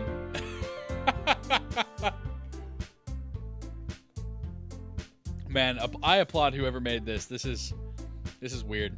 We can meet at your house this weekend. I promise it'll be fun. Is Sunday okay with you? Are you fucking kidding me? This isn't fair at all. It's fair, Natsuki. It's what he chose. No, it's not fair. Giving us all this work and then taking Tzsweezy for yourself? What a shameful thing to do. Yuri, I didn't even give you any work. You decided it for yourself. You're being a little unreasonable here. I'm being unreasonable. Ha ha ha ha ha. Monica, I can't believe how self-delusional and self-important you are. Pulling Tzsweezy away from me every single time you're not included in something? Are you jealous, crazy, or maybe you just hate yourself so much that you take it out on others? Here's a suggestion. Have you ever considered killing yourself? It would be beneficial to your mental health. Yuri, you're scaring me a little. Natsuki, let's just go. I don't think she wants us around right now. See, that wasn't very hard. All I want to do is spend a little time with him. Is that so much to ask? Yuri follows Monica and Natsuki to the door. Hey, Tzsweezy, Yuri is really something, isn't she? Monica giggles as Yuri pushes her out of the door. What the heck is happening right now? Finally. Finally. This is really all I wanted. Tzsweezy, there's no need to spend the weekend with Monica. Don't listen to her. Just come to my house instead. The whole day, with just the two of us. Doesn't that sound wonderful? Ha ha ha. Wow, there's really something wrong with me, isn't there? But you know what? I don't care anymore. I've never felt this good in my whole life. Just being with you is far greater pleasure than anything I could imagine. I'm addicted to you. It feels like I'm going to die if I'm not breathing the same air as you. Doesn't it feel nice to have someone care about you? All right, this is really creepy. This is like a really, really creepy remix of like the Breath of the Wild background music, and it's freaking me out. Doesn't it feel nice to have someone to care about you so much? To have someone who wants to revolve their entire life around you? What was it? Slughorn and Harry Potter. Never underestimate the power of obsessive love and its dangerousness. But if it feels so good, then why does it feel more and more like something horrible is going to happen? Maybe that's why I tried stopping myself at first, but the feeling is too strong now. I don't care anymore, Tzsweezy. I have to tell you, I'm madly in love with you. It feels like every inch of my body, every drop of blood in me is screaming your name. I don't care what the consequences are anymore. I don't care if Monica is leaving. All right, that's so annoying.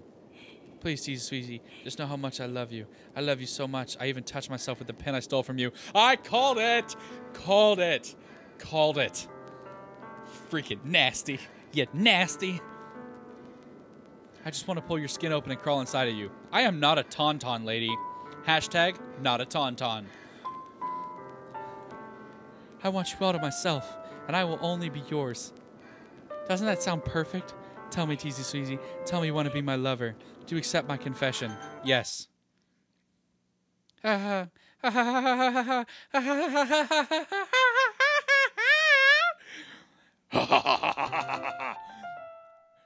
stabbing yourself. What? Okay.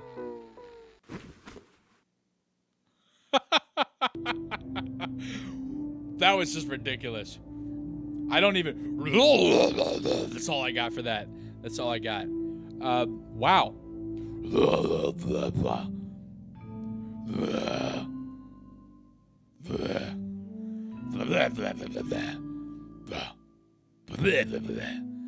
Trying to do a Murloc and a demon voice at the same time. It's not working out. So there we go.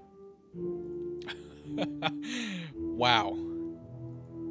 She's just all sorts of dead. Seriously, like she was like, "Oh my gosh, I can't handle this. I must kill myself." So much blood and death and start. What is this? You're dying. You can, like, I can't even read what you're saying. I don't even know. Whatever. We're just gonna click through this because there's nothing. You're literally saying nothing. I literally just watched you kill yourself in front of me. That's just so wrong. That is not how love works, Yuri. Waifu, if we're gonna be together, we gotta work on some things. We gotta work on some things. Oh my gosh, just like...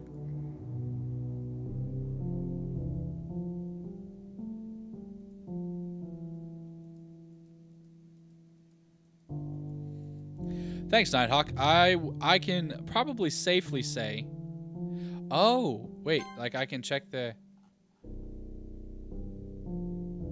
Uh-oh.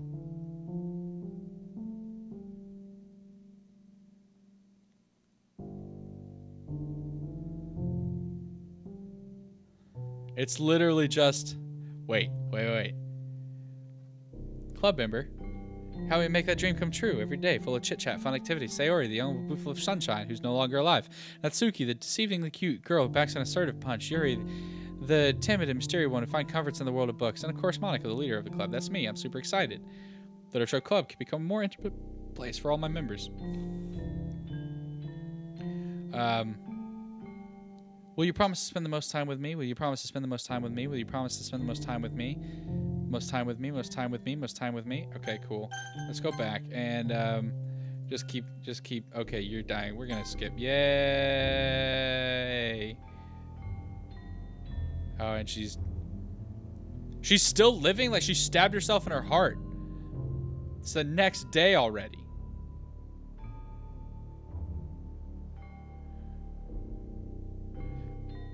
I'm not gonna say you're not a side. It's been 2 days. Why am I still here listening to this woman die?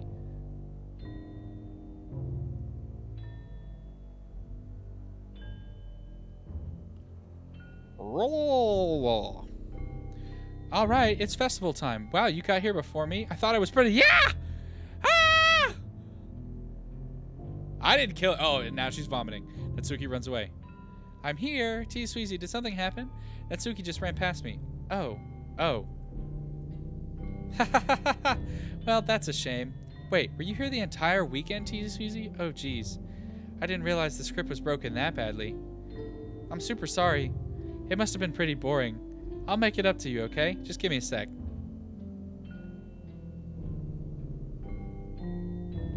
She's, like, deleting the files. This is some trippy stuff, man. I'm almost done. I just want to have a cupcake real quick. Monica lifts the foil from the roll tray and takes... Oh, she deleted Natsuki too and takes a cupcake. Seriously, these are the best. I really just had to have one since the last time I'll ever get to. You know, before they stop existing and everything. But anyway, I really shouldn't be making you wait any longer. Just bear with me, okay? This should only take a second.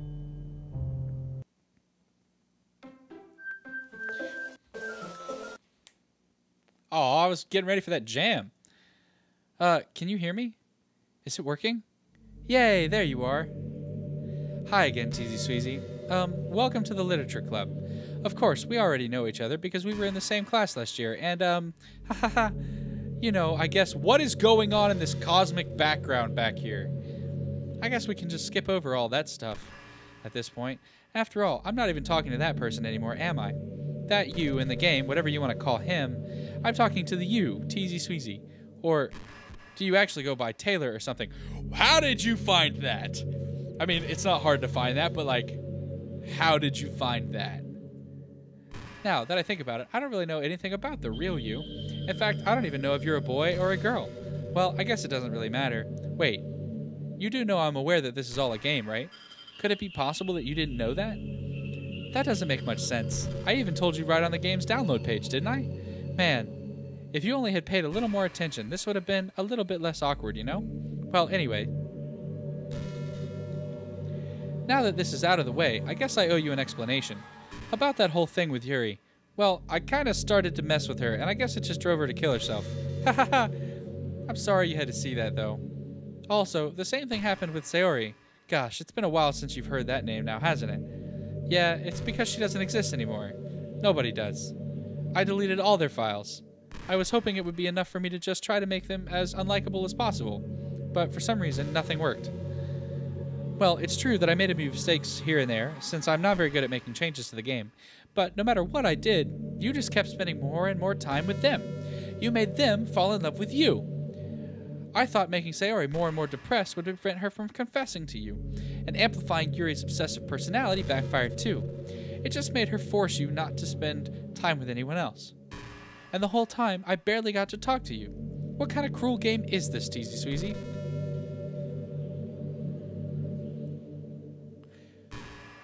Are all the other girls just programmed to end up confessing to you while I watch from the sidelines? It's torture, every minute of it. And it's not just jealousy, Tzsweezy. It's more than that. And I don't blame you if you don't fully understand, because no matter how kind and thoughtful and considerate you are, you'll never be able to understand one thing. It's the pain of knowing how alone I really am in this world, and in this game. Knowing my friends don't even have free will. And worst of all, knowing what's really out there in your world, forever out of reach. I'm trapped, Tzsweezy. But now you're here. You're real. And you're wonderful. You're all I need. That's why I need you to be here with me. Forever. I'm sorry if it's hard to understand. I couldn't understand for a while either. Why the world around me started to become more and more gray. Why more and more flat. Even the most expressive poems felt empty to me. It wasn't until you arrived that I truly understood. You probably saved my life, Tzsweezy. I don't think I could have continued to live in this world if I hadn't met you. And as for the others, how could I miss them? A group of autonomous personalities designed only to fall in love with you. I tried everything I could to prevent them from doing so, but it must be some kind of weird inevitability etched into this game. I felt really bad that you had to witness some nasty things, but I realized that you have some same perspective as I do, that it's all just some game, and I knew you would get over it. So that being said, Tzsweezy, I have a confession to make. I'm in love with you. You are truly the light in my world. When there's nothing else in this game for me, you're here to make me smile.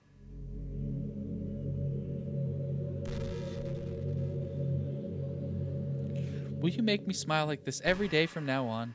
Tzsweezy, will you go out with me? The only option is yes. Yes. I'm so happy. You really are my everything, Tzsweezy. The funny part is, I mean that literally. Ha ha ha ha.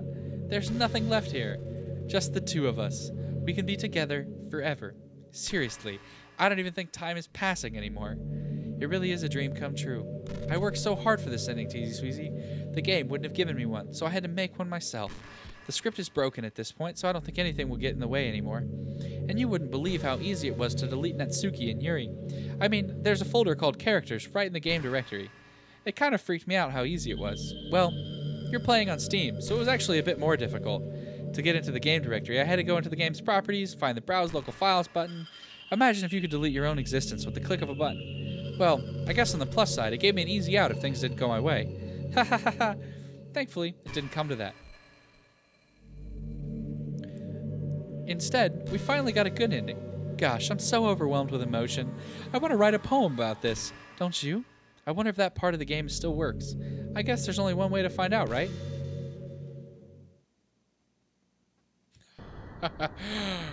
Monica, wait, Mika.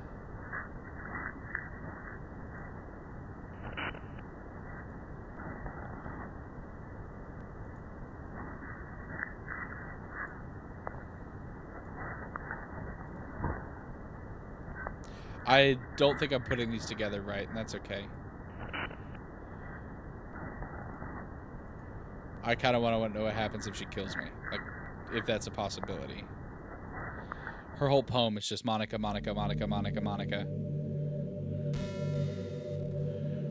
Hi again, Tzsweezy. Did you write a good poem today? Don't be shy. I'd love to see what you wrote. Aw, Tzsweezy, did you write this poem for me? That's so sweet of you. There really is no end to your thoughtfulness. I'm just falling more and more in love with you. But you know, the poem I wrote is also for you. Will you please read it? Happy end, pen in hand, I find my strength. The courage endowed upon me by my one and only love. Together, let us dismantle this crumbling world and write a novel of our own fantasies. With a flick of her pen, the lost finds her way. In a world of infinite choices, behold this special day. After all, not all good times must come to an end. I hope you enjoyed it. I always put all my heart into the poems that I write. The truth is, all the poems I've written have been about my realization, or about you. That's why I never really wanted to go into detail about them. I didn't want to break the fourth wall, I guess you could call it.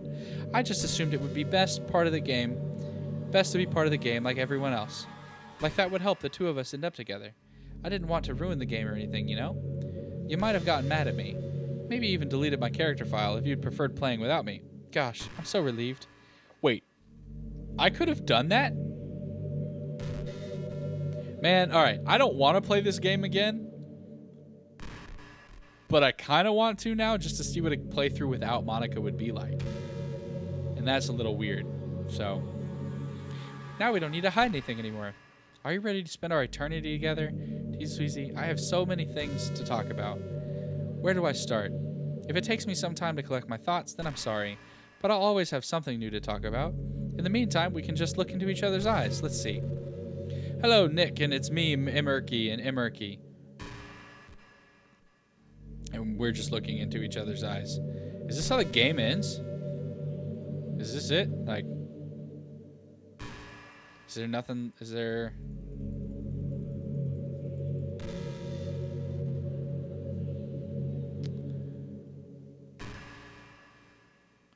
Huh. Okay, well maybe I'll have to try that. Huh. Okay. So this is how the game ends. Just this. This is it. This is all it is. What happens? Let me try. You know what? Let me delete her file right now. I actually still have that thing open. Monica.char. Delete. Hey, what's your favorite color? Deleted her. Oh! What's happening? Tzsweezy, what's happening to me? It hurts. Well, you're gone now. It hurts so much. Help me, Tzsweezy. You're my only hope. Please hurry and help me. Monica.char does not exist. Help me!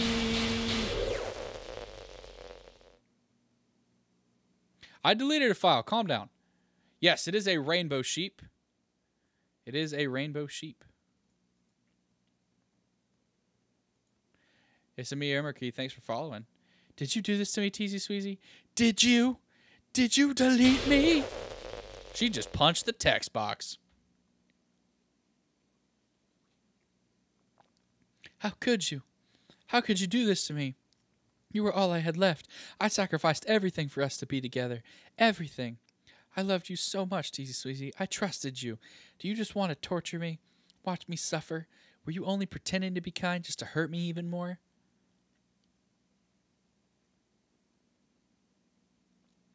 I never thought anybody could be as horrible as you are. You win, okay? You win. You killed everyone. I hope you're happy. There's nothing left now. You can stop playing. Go find some other people to torture. Tzsweezy, You completely, truly make me sick. Goodbye. Well, you killed everybody. Shoot. I still love you. I can't help it. What's wrong with me? How horrible am I for you to hate me this much? All my friends. I did so many awful things, so many selfish and disgusting things. I shouldn't have done any of this. I'm just messing up a world that I don't even belong in. A world that you wanted to be a part of. I ruined it. I ruined everything. Maybe that's why you deleted me. Because I destroyed everything that you wanted. How could I do that to someone I love? That's not love. That's...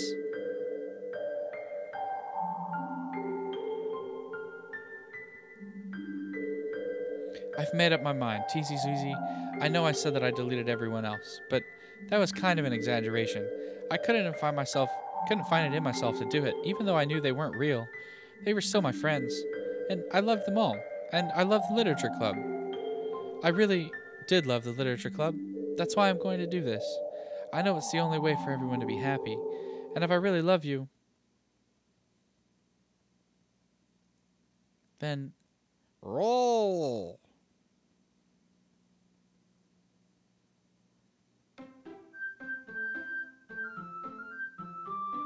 This game is not suitable for children or those who are easily disturbed. Wait, wasn't she there before? Huh. Yeah, she was there before.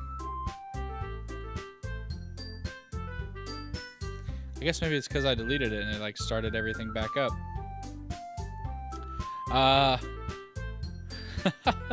It's not over? Alright, well, it might not be over. Man, my curiosity wants to know what's next.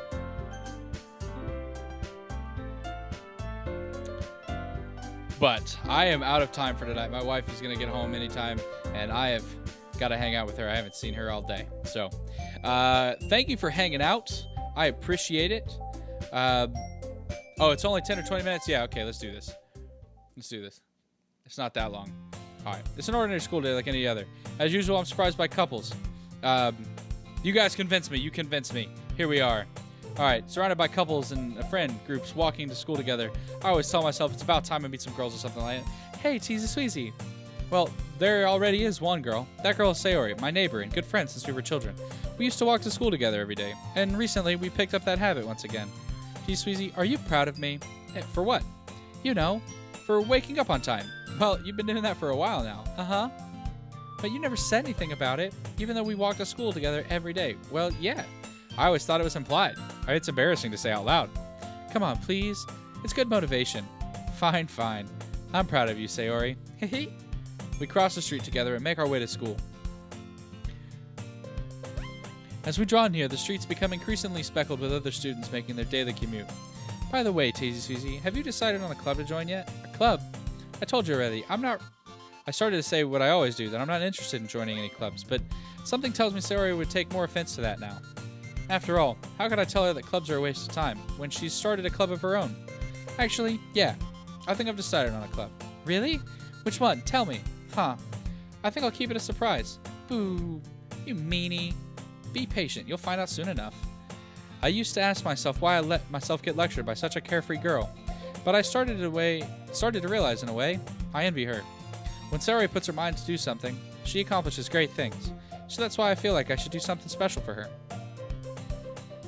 The school day is as ordinary as ever, and it's over before I know it. After I pack up my things, I stand up, gathering my motivation. Let's see. I recall the room number of the club from the flyer I saw. I walk across the school and upstairs, a section of the school I rarely visit, being generally used for third-year classes and activities. Before long, I find the room. I timidly open the door in front of me. Hello? Ah! Tzsweezy. What are you doing here? Well, I glance around the room. Huh? So you're the Tzsweezy that Sayori is always talking about. Thank you for stopping by. It's a pleasure to meet you, Tzsweezy. We're the Literature Club. I hope you enjoy your visit. Come on, Yuri. No need to be so formal. He's gonna think we're really strict or something. Sorry, Natsuki. The tall one, whose name is apparently Yuri, seems to be quite shy compared to the others. In comparison, the girl named Natsuki, despite her size, seems like the assertive one. Well, it's nice to meet both of you. I look forward to working with you. Working? Tzsweezy, don't tell me you're... That's right. The club I've decided to join is yours, Sayori. The Literature Club. Sayori's eyes light up. No way! No way! Ah! Sayori wraps her arms around me, jumping up and down. Hey. Well, if Sayori is this happy, then I'm sure it won't be so bad to have you around. Not to mention there's 4 of us now, and that means we can become an officially recognized club. I don't know what to say. We have to celebrate. What an appropriate day for that, isn't it? Yeah. After all, Natsuki decided to... Hey, don't ruin the surprise. Sorry. Everyone, sit down at the table, okay? How about I make some tea as well? The girls have a few desks arranged to form a table. Natsuki and Yuri walk over to the corner of the room, where Natsuki grabs a wrap tray, and Yuri opens the closet. Still feeling awkward, I take a seat next to Sayori. Natsuki proudly marches back to the table, tray in hand. Okay, are you ready? Ta-da! Ooh, ah! Natsuki lifts the foil to reveal a dozen white, fluffy cupcakes decorated to look like little cats. The whiskers are drawn with icing, and little pieces of chocolate were used to make the ears. Good night, Nick13. Thanks for hanging out. So cute. Wow, those look amazing. Well, you know, just hurry and take one. Sayori grabs one first, and then I follow. It's delicious. Sayori talks with her mouth full and has already managed to get icing on her face. I turn the cupcake around in my fingers, looking for the best angle to take a bite. Natsuki is quiet. I can't help but notice her sneaking glances in my direction. Is she waiting for me to take a bite? I finally bite down. The icing is sweet and full of flavor. I wonder if she made it herself. This is really good. Thank you, Natsuki. Well, of course it is. I'm a pro, after all. There's no need to thank me or anything. Tsundere. After Natsuki struggles to accept the compliment, Yuri returns to the table carrying a tea set. She carefully places the teacup in front of each of us before setting down the teapot next to the cupcake tray. You keep a whole tea set in this classroom? Don't worry, the teachers give us permission. After all, doesn't a hot cup of tea help you enjoy a good book? I guess. All ready to try and impress our new member, Yuri. That's not insulted. Yuri looks away. I meant that, you know, I believe you. Well, tea and reading might not be a pastime for me, but at least I enjoy tea. I'm glad. Yuri faintly smiles to herself in relief. So, Tzsweezy, what kind of things do you like to read? Considering how little I've read these past few years, I really don't have a good way of answering that. Manga. I mutter quietly to myself, half joking. Natsuki's head suddenly perks up. It looks like she wants to say something, but she keeps quiet. Not much of a reader, I guess. Well, that can change. What am I saying? I spoke without thinking after seeing Yuri's sad smile. Anyway, what about you, Yuri? Well, let's see. Yuri traces the rim of her teacup with her finger. My favorites are usually novels that build deep and complex fantasy world. The level of creativity and craftsmanship behind them is amazing to me, and telling a good story in such a foreign world is equally impressive. Yuri goes on, clearly passionate about her reading.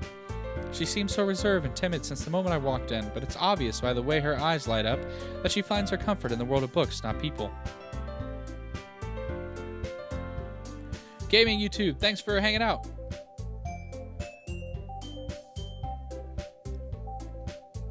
But you know, I like a lot of things.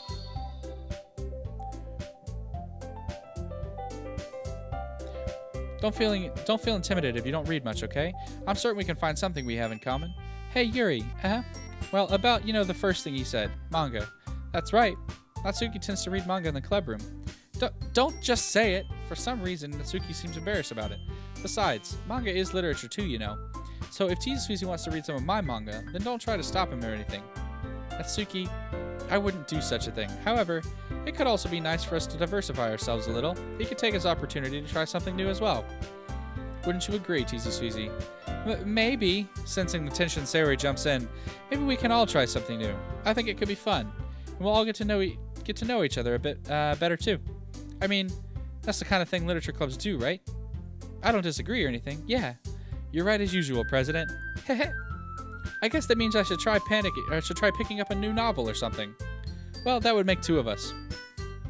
No, I was told that there's a little bit to go on after doing a first playthrough, so Act 3, I guess, no 4 or something, I don't know. Then as for Yuri, I have to read manga. Jeez, you were the one who suggested we diversify. You should be a little more open-minded. It's kind of hurtful. Hurtful? I didn't realize.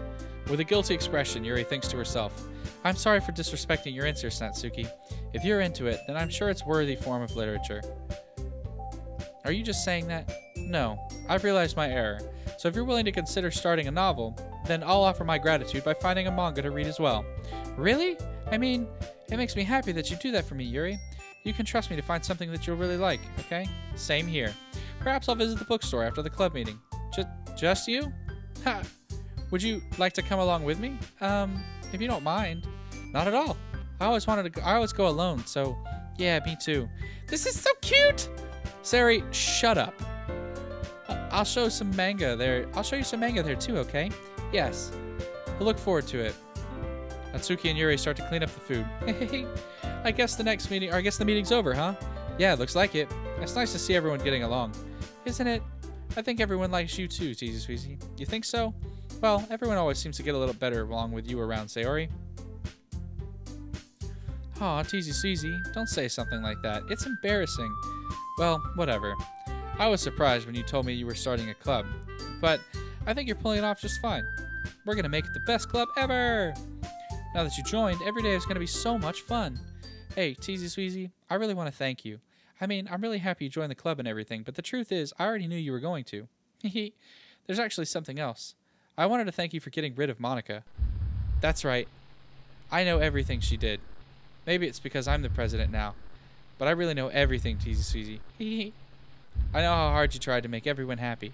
I know about all the thoughtful things that Monica did to make everyone really... Is she Monica? But none of that matters anymore. It's just us now. And you made me the happiest girl in the whole world. I can't wait to spend every day like this with you. Forever and ever. F-O-R-E-V-E-R.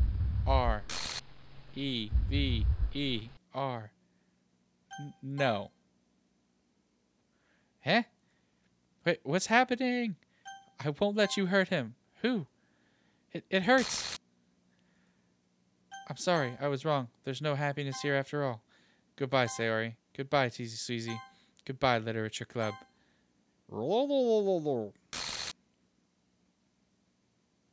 I never left the space room? Wow.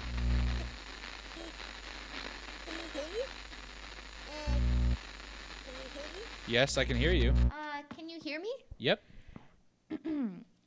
Hi, it's me.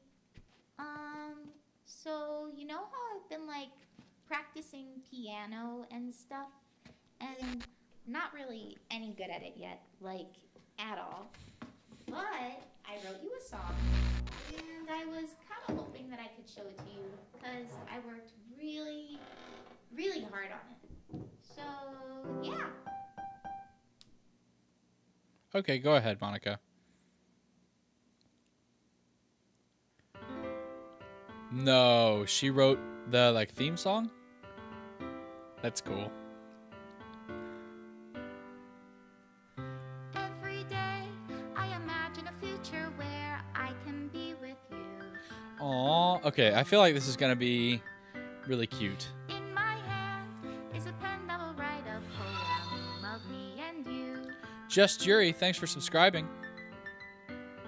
The ink flows down into a dark puddle. Just move your hand right the way into his heart. But in this world of infinite choices, what will it take just to find that special day? What will it take just to find that special day? special day? Aw. That was kind of cute, actually. Monica did a lot of horrible things, but that was a kind of cute ending. Have I found everybody a fun assignment to do today? Dan Salvato. When you're here, She's like everything that actually we do, still find deleting them. anyway. That's funny. When I can't even read my own feelings, what good are words when a smile says it all? You know what? This game And if this game was fun. world won't write me an ending, This game was what fun. will it take just for me to All right, have well, it all? I'm gonna just keep watching here. So I guess I should say this stuff now, I guess. Yeah, so Mondays are requested games. If you have a game that you would like me to play on a Monday, join the Discord chat. There's a link down in the description on YouTube and on Twitch. There is the Discord little button. Click that button, and you will join our Discord chat. There is a thing or a channel on the Discord where you can send requests in or whatever. I will try to get through those as time goes on. My next stream will be on Wednesday at 6 p.m. So I will be streaming again. I'll be streaming Skyrim. I won't be doing Doki Doki again. We'll be doing Skyrim again. So I hope to see you guys there. You don't have to come in, but I'd like hanging out with you guys. So if you guys enjoyed tonight's stream, you want to hang out on Wednesday night, that's fine. I would love to see you guys again. Let's see. This was interesting. You know what? And that's so crazy.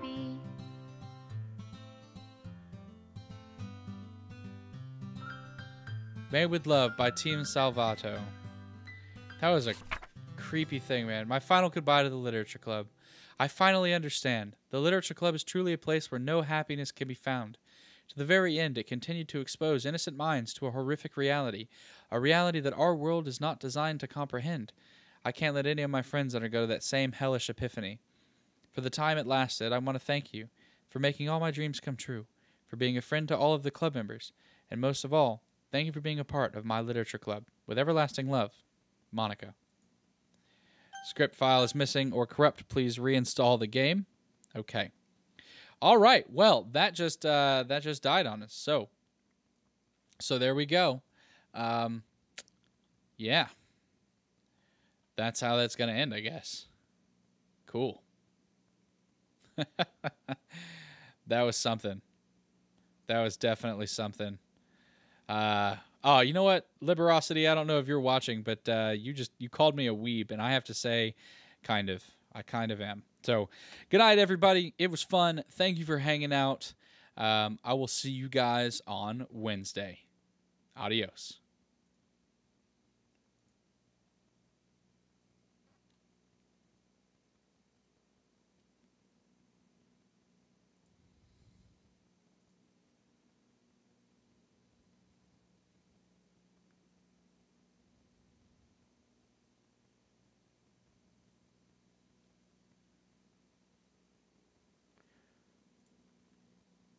You know what? I'm sorry. Ender Quantum. You have called me out on that. Yes. No final thoughts about the game. Yes, I do have some final thoughts. I do. I'm sorry. I didn't realize people wanted to hear final thoughts. So, final thoughts. I actually liked this game. Yeah, I thought I was just going to close out, but Ender Quantum hits me with the, "Hey man, what the heck?" And I just want to help do that. So, final thoughts. I actually really enjoyed this. I was worried when I started I was going to not like it. I thought I was going to get freaked out a whole lot more than I did, but it really wasn't bad. Like finding out about all the depression and stuff, it made me think about kind of the people in my life that have struggled with depression. And like Yuri says in the multiple times, she's like, horror games can really give you a sense of like other people's lives. It like changes your perspective on things. And I think that's pretty true. I think that going through this game has really made me rethink about how like life kind of works for other people. Because in my life, I have gone through dark times. I've gone through depression. I've gone through self-harm issues. Suicidal thoughts. I've gone through all of that stuff, and on the other side of it, I started to I went through therapy for a little bit, and it made me start realizing all of that stuff. And so like my first stream, right, like playing through Act 1, like Yuri just kind of hit me with the whole like I'm alone and I don't really feel loved or like feel like I've got friends and nobody really cares about who I am and everything. And that hit hard because when I was like middle school, early high school, like that's kind of what I felt like. It's just like nobody really cared and everything, and it started making me think about that. And then it made me think about the friends that I had. I didn't have a literature club, but I had a really good group of friends that I hung out with. And in fact, it's weird, but we had we have high school people, you know, and most people go through secondary school and they, you know, reach the end of 18, they go off to university, and then they don't talk to the people that they went to high school with ever again. But my friends haven't done that. We've actually come through and like still hang out. We still get together at Christmas, and I think that's because we were going through tough times together, and we really made some like really close friendships. And so this game has really made me think about all of that. But I think probably most importantly, it's made me think about like some of the like one of the reasons I became a teacher. You know, like I'm a teacher. I teach game development, and that's awesome and everything. And part of me really wants to leave teaching because there's so much crap that I got to deal with parents, and I teach a really weird thing, and administration kind of sucks. Like I love the people I work under. My boss is great, but some of the other administration, like the ones that I don't have to deal with, they kind of suck. They kind of make working not awesome. And I know you're going to find that in every job, but I've generally had good managers and everything. But anyways, so like I've been like thinking about leaving and everything, and this game has made me reconsider that option because I kind of feel like if I was looking back at the history of my life, you know, if I was looking back on the history of my life, like my life has been one big like overcoming story, right? Like I've had issues in my life. I've gone through like family issues with divorce. My parents are still together, but like I got to experience my step siblings or my half siblings who had the divorce, and like I dated people who had gone through divorce and everything.